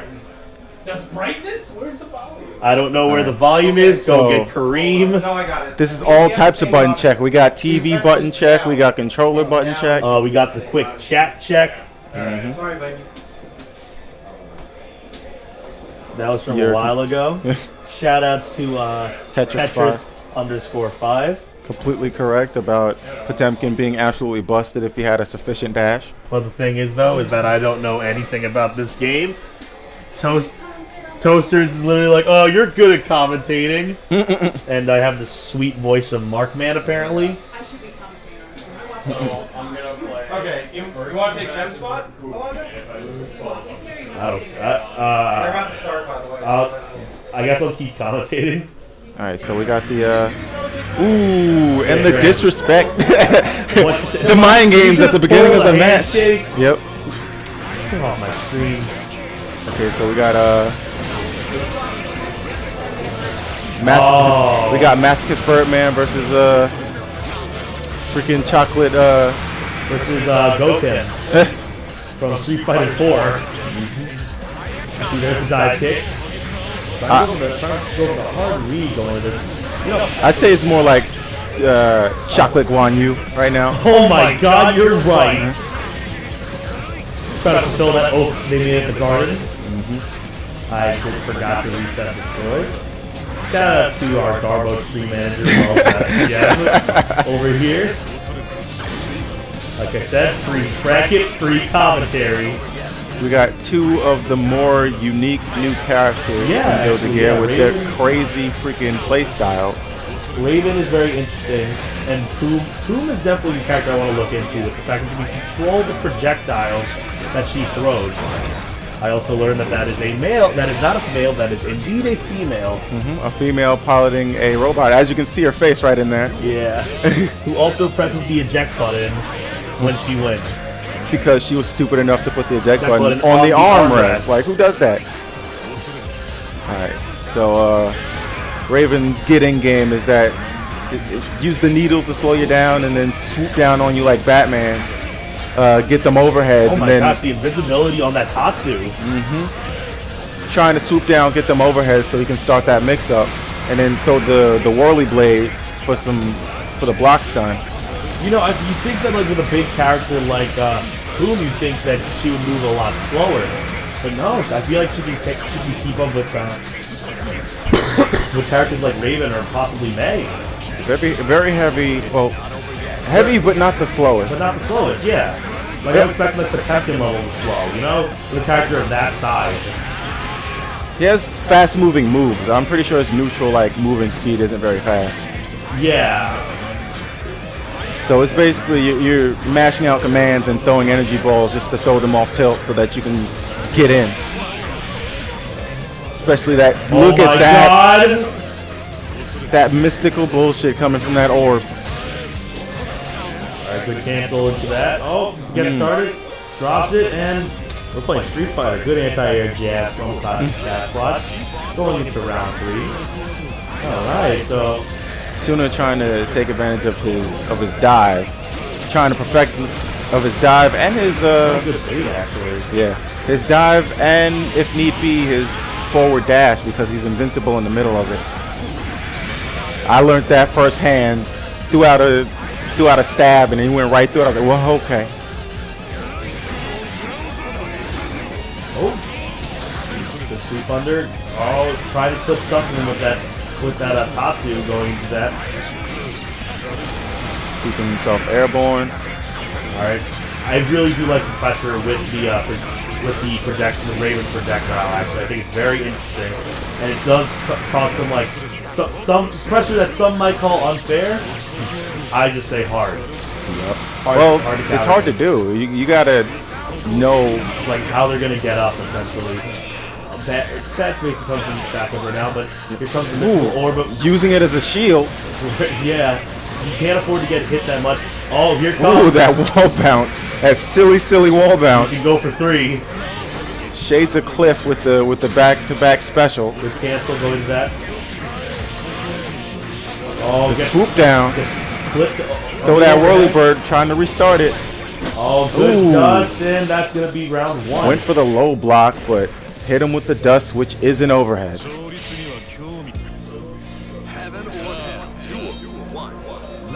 We're starting the next set. He's gonna go right back into it.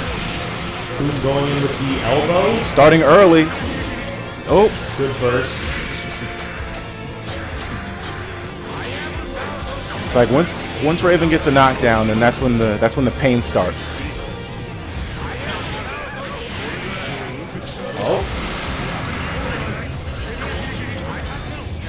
We got an air battle right now. Oh, gets to open up a no conversion off of that going into this. Alright, good pressure, but Sasquatch is dashed out, not taking any of the projectile. They're going tit for tat right now, getting in and getting out, trying to hold their breath to get their ideal situation. Oh, just good carries though from Sasquatch going into this. Ooh, but Raven is winning out on these. He's winning out on this and winning out on those attacks every time.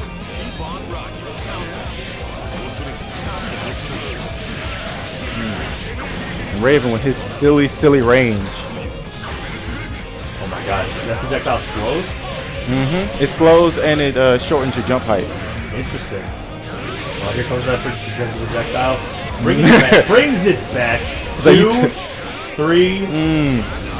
Don't call it a comeback. That projectile's been here for years. Oh, gets the slow on.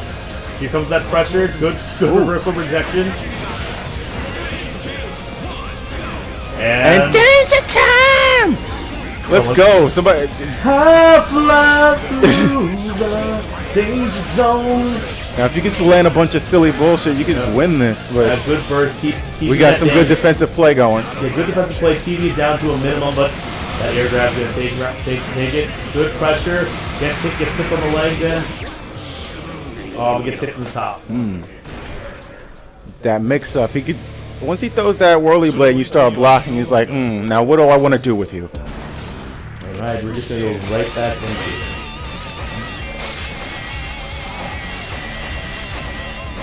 So we got, what, 2 for Tuna? 2 for Tuna, and Sasquatch going to Johnny. I really enjoy watching Johnny. He has way more pressure game than I thought he did. His combos are very pretty looking. Yeah, especially one of the supers where he literally forms a J, a flaming J. And then strikes a JoJo pose. Yep, I gotta learn how to do it. I gotta learn how to do that except with lightning.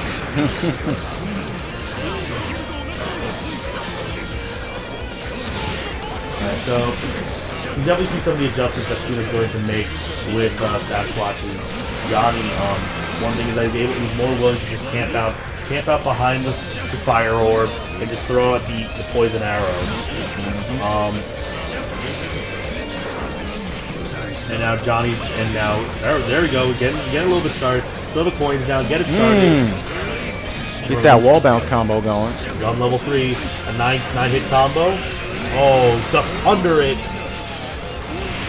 Oh boy. Is that not invincible enough. Go right through actually, especially at level 3. Maybe if he hit, I'm not sure. Trying to go for that. Trying to get them coins out of the way. He's only he only had 2 coins left. If he ran out, he was either gonna have to fight it off or try to do a treasure hunt. Goes right in with the kick. Launching kick to a nice air. Keep throwing down the coins as fast as possible. Trying to just do something. Great conversion off of this. Nice relaxed Johnny throwing out some combos, whatever works. Coins. Let's do this. Ooh! Here's the stun. Dirty with the stun. Anti-air. Perfect. And the perfect. 5 golden letters on this screen. 5 golden rings. It's Christmas, y'all. It's Christmas time. Speaking of Christmas, I'd like to shout out our next event. Next week we have the Battle for Belmore. We're back, and it's time for some Seasons Deities. Will Crazy Salvi be back? Will L.I. Joe make his return with Azurian? Ether's out for blood. So of course, it's time to defend Belmore once more. And I'm also going to be trying to come up with a bunch of really bad FTC jokes.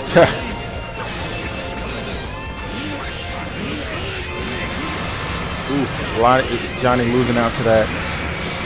I have no idea what that energy barrier thing is. I haven't played enough of this game.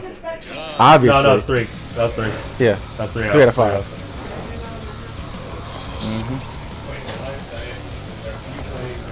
Yeah. You played Milky, yeah. And the Dirty Bird swoops down and takes the victory.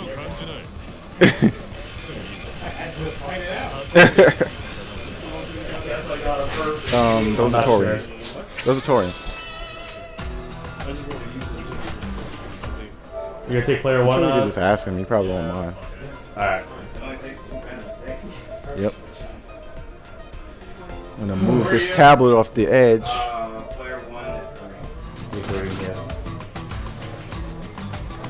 And back to the fantasy checkup. I'm still winning, 100 to 84. Was that the same? Or did you get more points? Nah, that's the same score. See, for those who don't know at home, fantasy football, the QB usually ranges to get like 5, usually gets like 15 or 20 points. My QB got 7. So like that's why I'm so worried about this week. Who was player 2? Casey. You're good, dude. I just moved it because it was scaring me being on the table like that. So yeah, guys, remember to come out to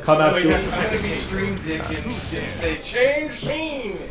So one of the biggest things that we want to advertise going into this next week is the Battle for Belmore 3. Will Crazy Salvi return? Will I not go 0-2? Will Ether come back out for blood?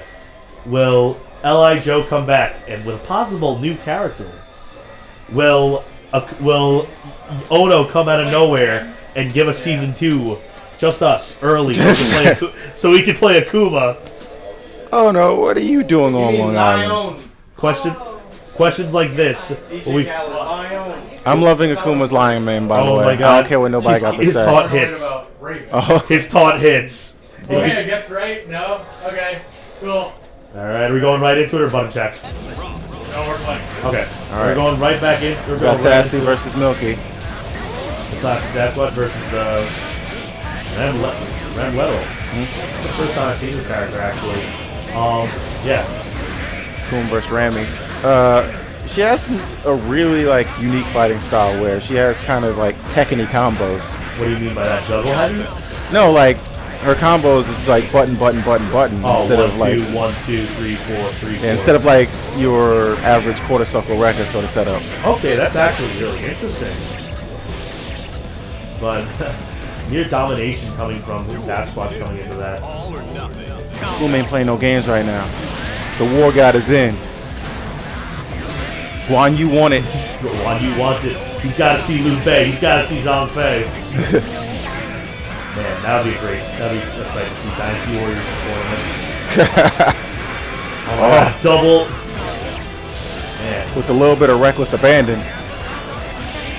It was like, I'm going to get in one way. I'm just going to use all this meter. Screw it. I'm going to get more. I kind of want to learn the story about Coon, actually. Because she seems like she's going to have like a real funny story going into this. Oh, it doesn't go for the usual beautiful wall combo. kicks, but all the great pressure, and that's going to be a very, very quick game from Spencer going into this next one. Going right back to the Dolphin. Yep. We thought it was going to be easier, but well. The last time we played Ram.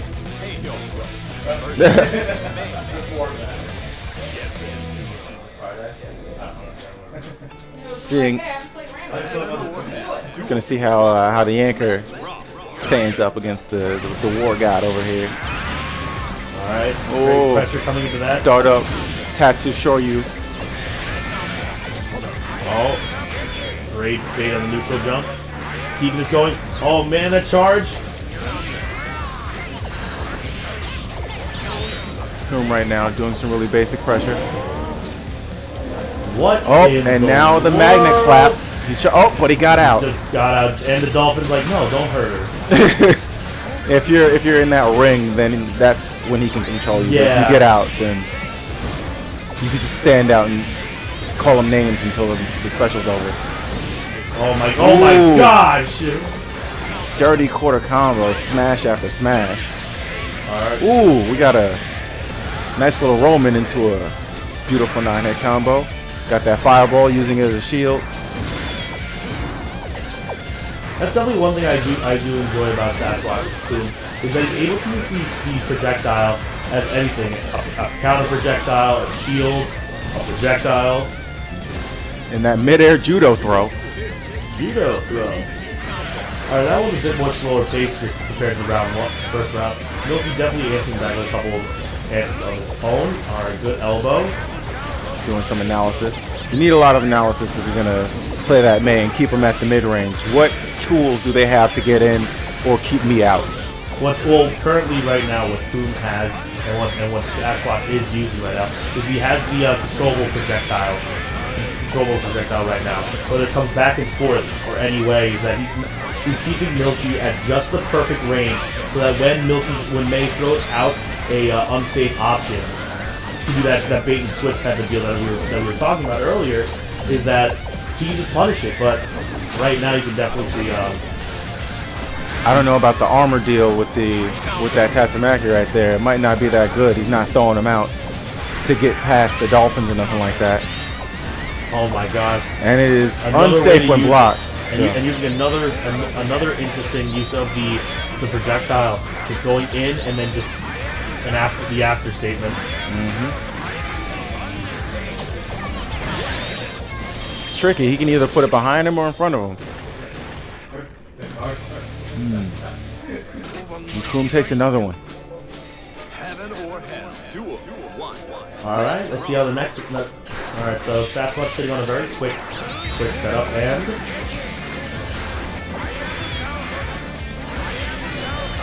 All right, boom.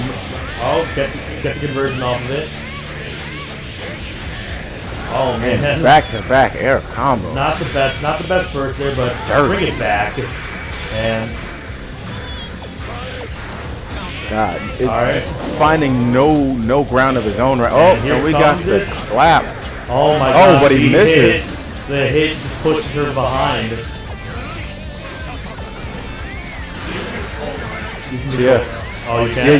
You push him around, Okay. but he pushed him too far back, and then he's like, ah, screw that one up. But he still has the life lead, so right. going for it again. Oh. Thought it was Tried to rush it. Yeah. But very dominant performance coming from Sasquatch going into this next round. So You know he can't find any stake in the ground of his own right now with that May when you don't see the seal at all. No beach ball. no beach ball, no fun. This May. No fun in the sun is one and done. Yep. Trying to get that dolphin pressure up so they can push him back into the 2, correct distance. 3. Man, I just kind of like. I love seeing that. You know. Yeah, it's so silly. It's so silly, but like I love it. Another wall bounce, couldn't capitalize because there was a trade there. Dirty burst. Off the low end. Drops that combo, but No catch, but a nice little jump kick to finish off. that's gonna be fun. Come here, body man. You might win. Believe. Better than me. Believe in the me that believes in you. Shut up, Garen Lagan. Is this the finals? These are the finals. This is the final. The grandest of grand finals. And we're back. Alright, so Suna not opting to take the first set to go with the secondary just to piss Sasquatch off. He wants it. He's like, I'm tired. I'm tired of hearing this guy talking about his fantasy team. I want to get the hell out of here. Hey man, I got $150 if I win. He's like, fantasy football might suck, but you know what doesn't? Money. Yo, I got one more point. Let's go. And he jumps right in with the Johnny. Johnny. Tried to get that launcher kick off. Throwing the coins away. Coins are not hitting the mark right now, but you know what? They can't all be winners. All right, so yeah, Johnny's Sasquatch coming at level 2 with the coin, with less coins. I kind of want to see like some of the characters like Lawrence, like especially with Boom, Johnny. I know a bit about Soulbag. I know about Taiki's there. You know, I know about the post cards because they did everything. But like, I don't know much about like some of the other characters like Johnny, May. I know Bridget. Yeah, Johnny's been in for the jump too. He doesn't really play that hard of a stake in the story. He's just kind of a dude, a sky pirate that is just flying around on a ship with the girls that he's farming. Isn't he like somehow like intertwined with May? Oh yeah, May's guardian basically. Okay.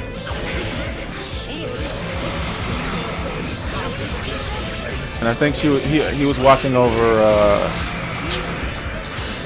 Wing Girl. How am I spacing on her name? All right, so we have some like really good resets with Raven. I think one of the bigger things is actually about Johnny that there's a lot less health than Boom, but Johnny definitely has a bit more options going into this, especially when you start chucking the change. Johnny also has unique combos. He can get, if he's in level 2, he can get a wall bounce, and then another follow-up misfinder, and then he can just combo out of that. He's at max level right now, but that dust is gonna take that. That's gonna be round 1. Dirty Bird with his whirly blades. You gotta focus on every hit he throws out. That swoop down to overhead. You have to pay so close attention to when his feet hits the ground. Because it'll go from an overhead to a sweep real quick. And if he knocks you down, then it's reset. Yep. Although one thing I also have to mention is that Revelator is coming back on, is coming to PC, so for those of you I believe PCs, December 15th. yes, so apparently that might mean the new version of the game is coming out, which is gonna suck, but hey, at least you have Revelator to play along with.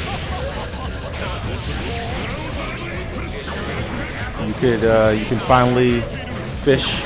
I just realized something. How did Raven just recover all that health just now? Oh, I think he went into pain mode and he had a whole bunch of gray health. And you build your meter by sacrificing gray health, but you can get your health back if you don't get hit. Okay. Alright, very interesting concept of Raven. I know the character is a masochist, as I learned from being on this commentary bench. But yeah, he does need like some slight nerfs so that bar could actually be viable, because in most matches you don't even need it. But he is building it up a lot. He is trying to get that boner meter full on. So when I first saw it, I thought it was the poop emoji. I'm like, like, really, guys? No, it's just like a mascot of his own head. Okay.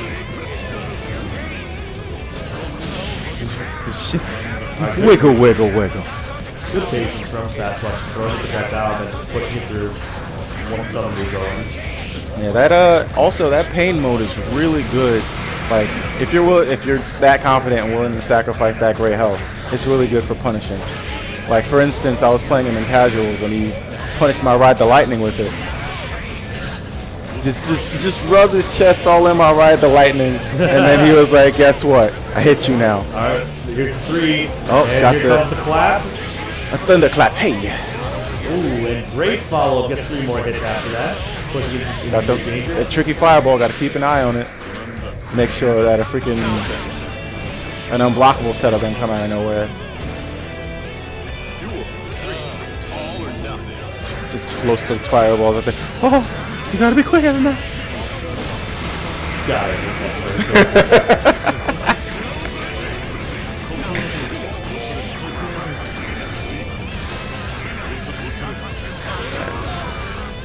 Another thing you gotta keep an eye out for. Raven has some really tricky animations too. He has some stuff that kind of look like it's supposed to be low, but it's not.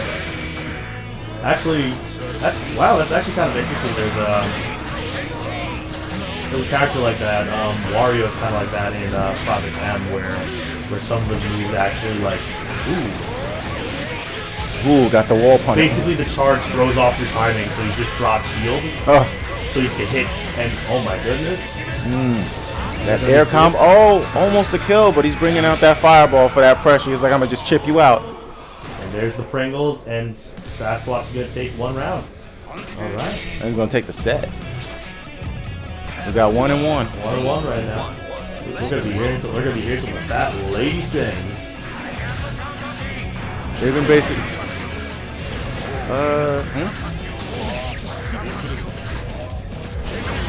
Philippe has your headphones. Oh, well, you're taking the whole.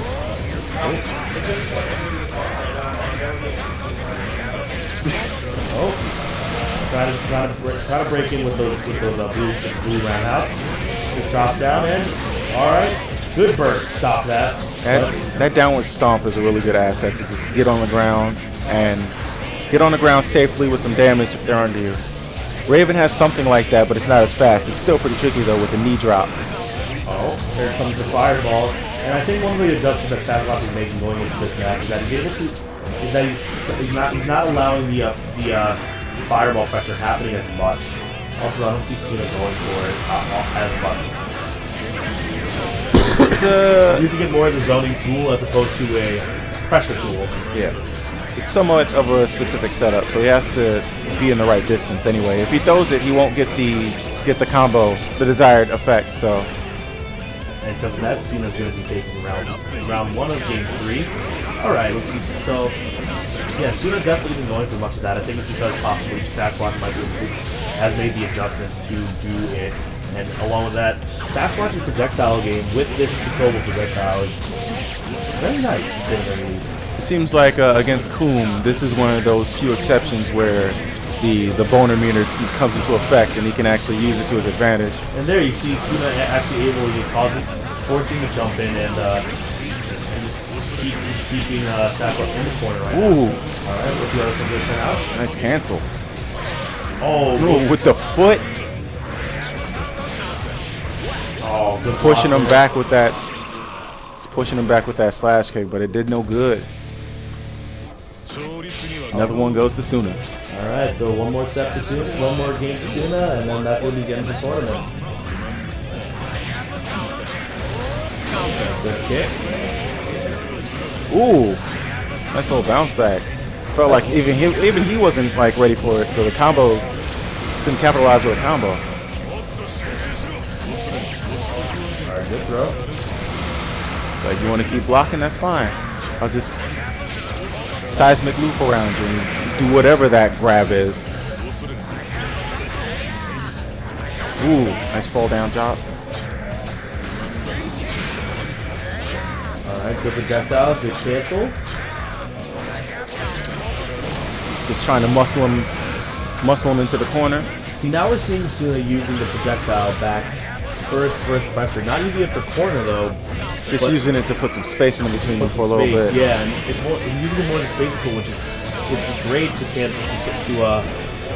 respond back with Sasquatch's own projectile game with control there. And you have to have a lot of spatial awareness to do that because it's not really a fast projectile. Ooh. Oh man, full 12-hit combo. Oh, and we got it. Here it comes. Still has meter, so. Ooh. Oh my goodness. I forgot that it passed through projectiles, but it didn't work. It just floated out there while he was in the middle of a grab. Yeah, it is actually. This is a really and this is just a fun match to watch. The main reason I'm not getting overly hyped because I don't want to be that guy who gets hyped over nothing. Plus the bikes are apparently really heavily, so I don't want to scream and the other mic picks it up. Sweep him with the dust. Nice little combo. And the spike. Oh, missed spaces and projectile actually. It's such a shame. Sometimes you hit it. Just throw away the freaking projectile over their heads, and they still have plenty of room to play around.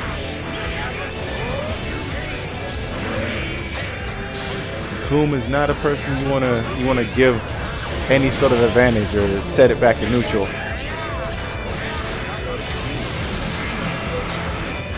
Alright. Got the Roman cancel to instant fireball. Alright, good elbow punch, stuffing the approach. Good blocks, but that approach to hit it. Good patience with Sasquatch actually, waiting for Suna to throw a bit more of the options going into that. Interesting little flash projectile right there. Actually, kind of cool. Kind of cool. Something like it's like watching fireworks. It's a really weird air game between them because Coom has a triple jump and Raven has the weird swoop. So, and also, all of his normals have a good amount of range with those stretchy arms. Good projectile coverage. Story note, he doesn't like stretch his arms, he literally dislocates his shoulder and elbow to do that stretchy bullshit because... Are you serious? Yep, because he's a masochist and he likes the pain. Okay. Man, very close startup, and they're actually at 0-0, I think. So, it's actually kind of fun, you know, that you actually keep doing going and getting a negative penalty going into that matchup. So, you know, currently sitting on match point right now, top in set point right now. Everyone right now could looking very heavily into the shader, but could push this into overtime or that. Like weird meditation, that odd meditation. Good throw. Wall, fireball. Pressure it out. Boom. Reset it. Bring it back. Good burst. That is a dangerous scenario to be in. Ooh. Oh, hits him saying, no, stop it. It's like, you can cancel, I can cancel too, buddy. Good way to use it. Keeping that corner. But hit or not, he had the life lead, so he could just chip him. Sasquatch going. taking game 4. We're going to the last game of this first set of grand finals. This is truly the final.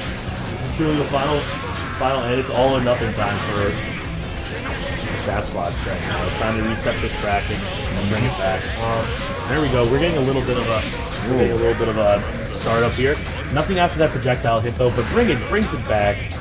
As long as the projectile on the field, it's endless possibility. I think it's like 6 seconds. I feel like it has a lot of longevity.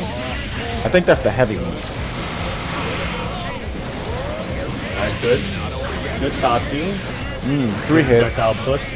Trying to get some health back, but nope, not quite. Trying to build that meter so he could perhaps build that power, get some stretchiness. Get the lead back. This is going to be an uphill battle if he is expecting to win this at all.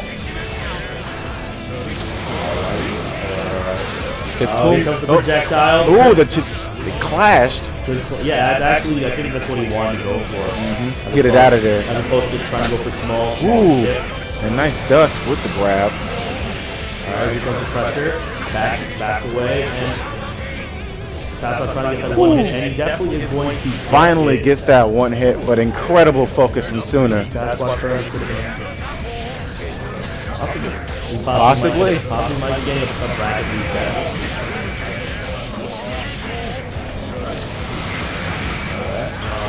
Good corner pressure right now, but I actually thought he was going to press the button at that time. Because one question I asked is that with the life lead, why would you switch over? What would you do stuff like that? But man, every time I see Sasquatch charge up that kick, I actually get scared because it's gonna lead to at least a full combo, possibly one that starts with the 3 kicks. It's like if he hits, then it hurts, but if he doesn't hit, he gets the chip and he's trying to push you into the corner. At the very least. Alright, good dust. Good dust. Nice air combo. In dust we trust. Got a lot of damage got nerfed a little bit for that combo. Good counter hit. Push away and big fire. Push away and good elbow. Coom is trying to take this one for.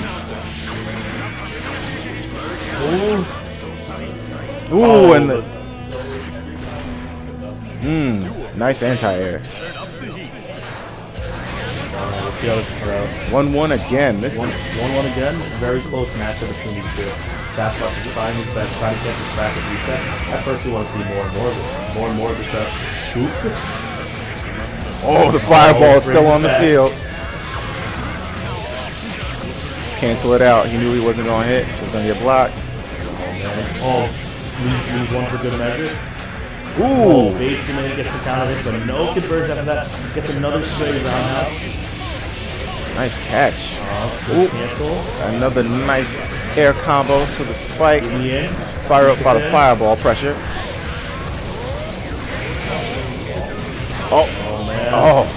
Thank goodness he was holding on to that burst. Good uppercut. But he could easily just chip him out if he just holds on to the pressure. But Coom doesn't have any meter going into he doesn't. So he can't go for the big fire, the big fireball variant. Currently, Raven doesn't have any meter going into this too. So it's going to be hit through and he's going to reset this bracket. And Coom wins with the slap nuts. Resetting the brackets.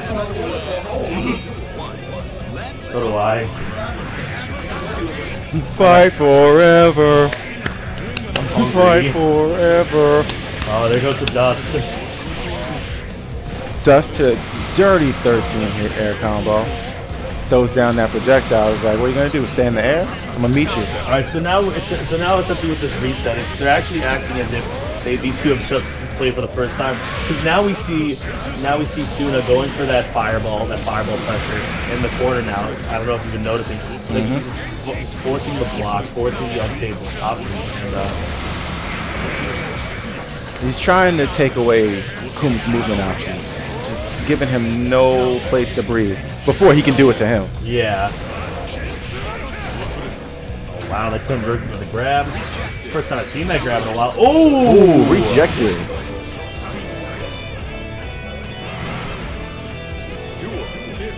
All or nothing.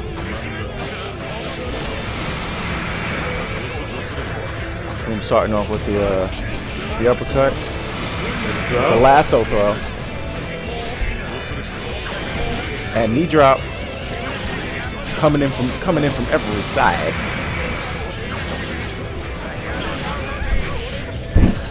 What is that sound? I don't know. Somebody knocked something against the walls or something.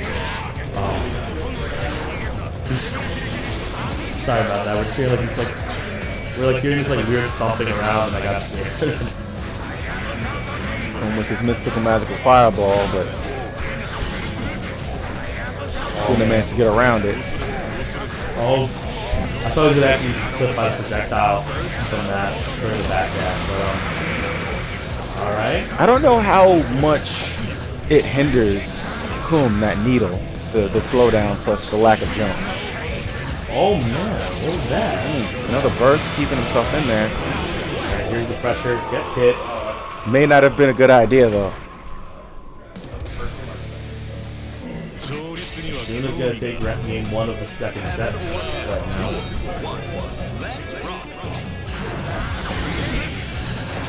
Alright, so looks like we're gonna see much more of the same from the last round. Gonna be essentially opting for a type of pick-up deal, essentially a back and forth type of match. Very, very good to watch. Very entertaining to see. Just slamming against each other's defense until one of them could get that pressure advantage. And now we're going to see Suna trying to get it right now. Oh my goodness! I like using these for shield, but that overcommitting towards that version of the top two is definitely going to cost a lot. And it's going to be a perfect. Yeah, it's super not safe. And lasso throw. No, it won't be. It got a little bit of chip damage there. Just the magic pistol on the other side. I'll actually try. Now my question is sometimes in like a hard set like this, would you often go for the perfect, or would you just chill out and just still play your usual game instead of really going for the perfect? What would you think? I'm playing my usual game, man. Especially against these two. Any win I could get is a fucking win. See, I personally think that that's, oh my god, great parry. Rejection. Another reject. And here comes the dust. Great burst, puts him away. He's using that to cover the shield. There's the Tatsu. Good burst from Suna going this next match. Oh. Good Tatsu. Gets all 7 hits. Oh, good dust. Wall. Fireball. Keep that pressure on. Big on. fireball. I summon the power. But he's out of the corner, which means, and they have basically the and the air combo. Is he going to get the kill with it? Yes, he will. Not quite.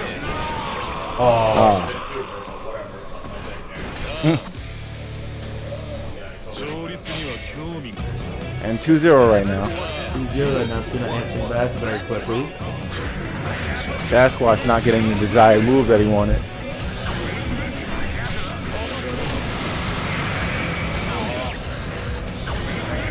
Me saying redundant things like desired move that he wanted. Don't worry, I've said worse. You've seen me on my beginner days. Ooh, we got heavy pressure. Must have lost morale from that last fight. Trying to get started a little bit. Oh, great bait into the cancel, but the Shimmy is gonna try and get that health back, and he definitely does it. He gets it back. Alright, but gets started on his own route.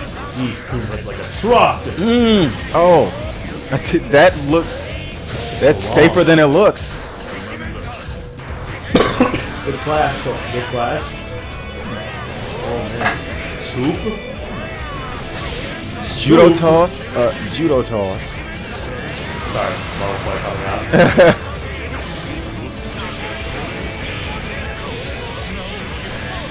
Ooh.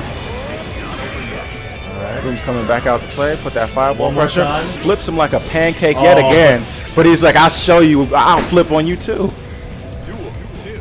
All or nothing. Don't hurt the Pocky balloon.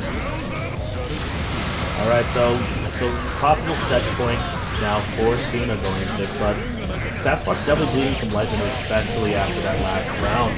Just that throw pressure, just looking like Street Fighter 5. Just keep throwing them both back and forth. Got in successfully with the fireball, but tried to charge that fireball in, but he was too close, got jabbed out. Ooh, great. Fakey, flip him like a pancake. Alright. Swipes him. Just throws a Hollywood wave, swipes him out of there. Alright. Sends him a message. Good uppercut. Brings it back. Oh. Trying to go with the hit him high, hit him low with the fireball. But he had no answer for the air. There's a rejection, but nothing out of that yet. Pushing away. Just waiting for the slowdown to get off him.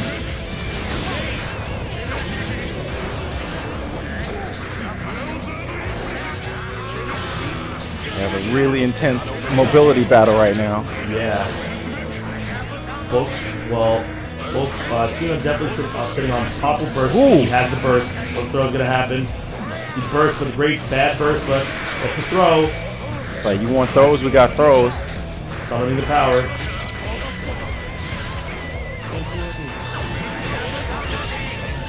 Ooh, and the stomp.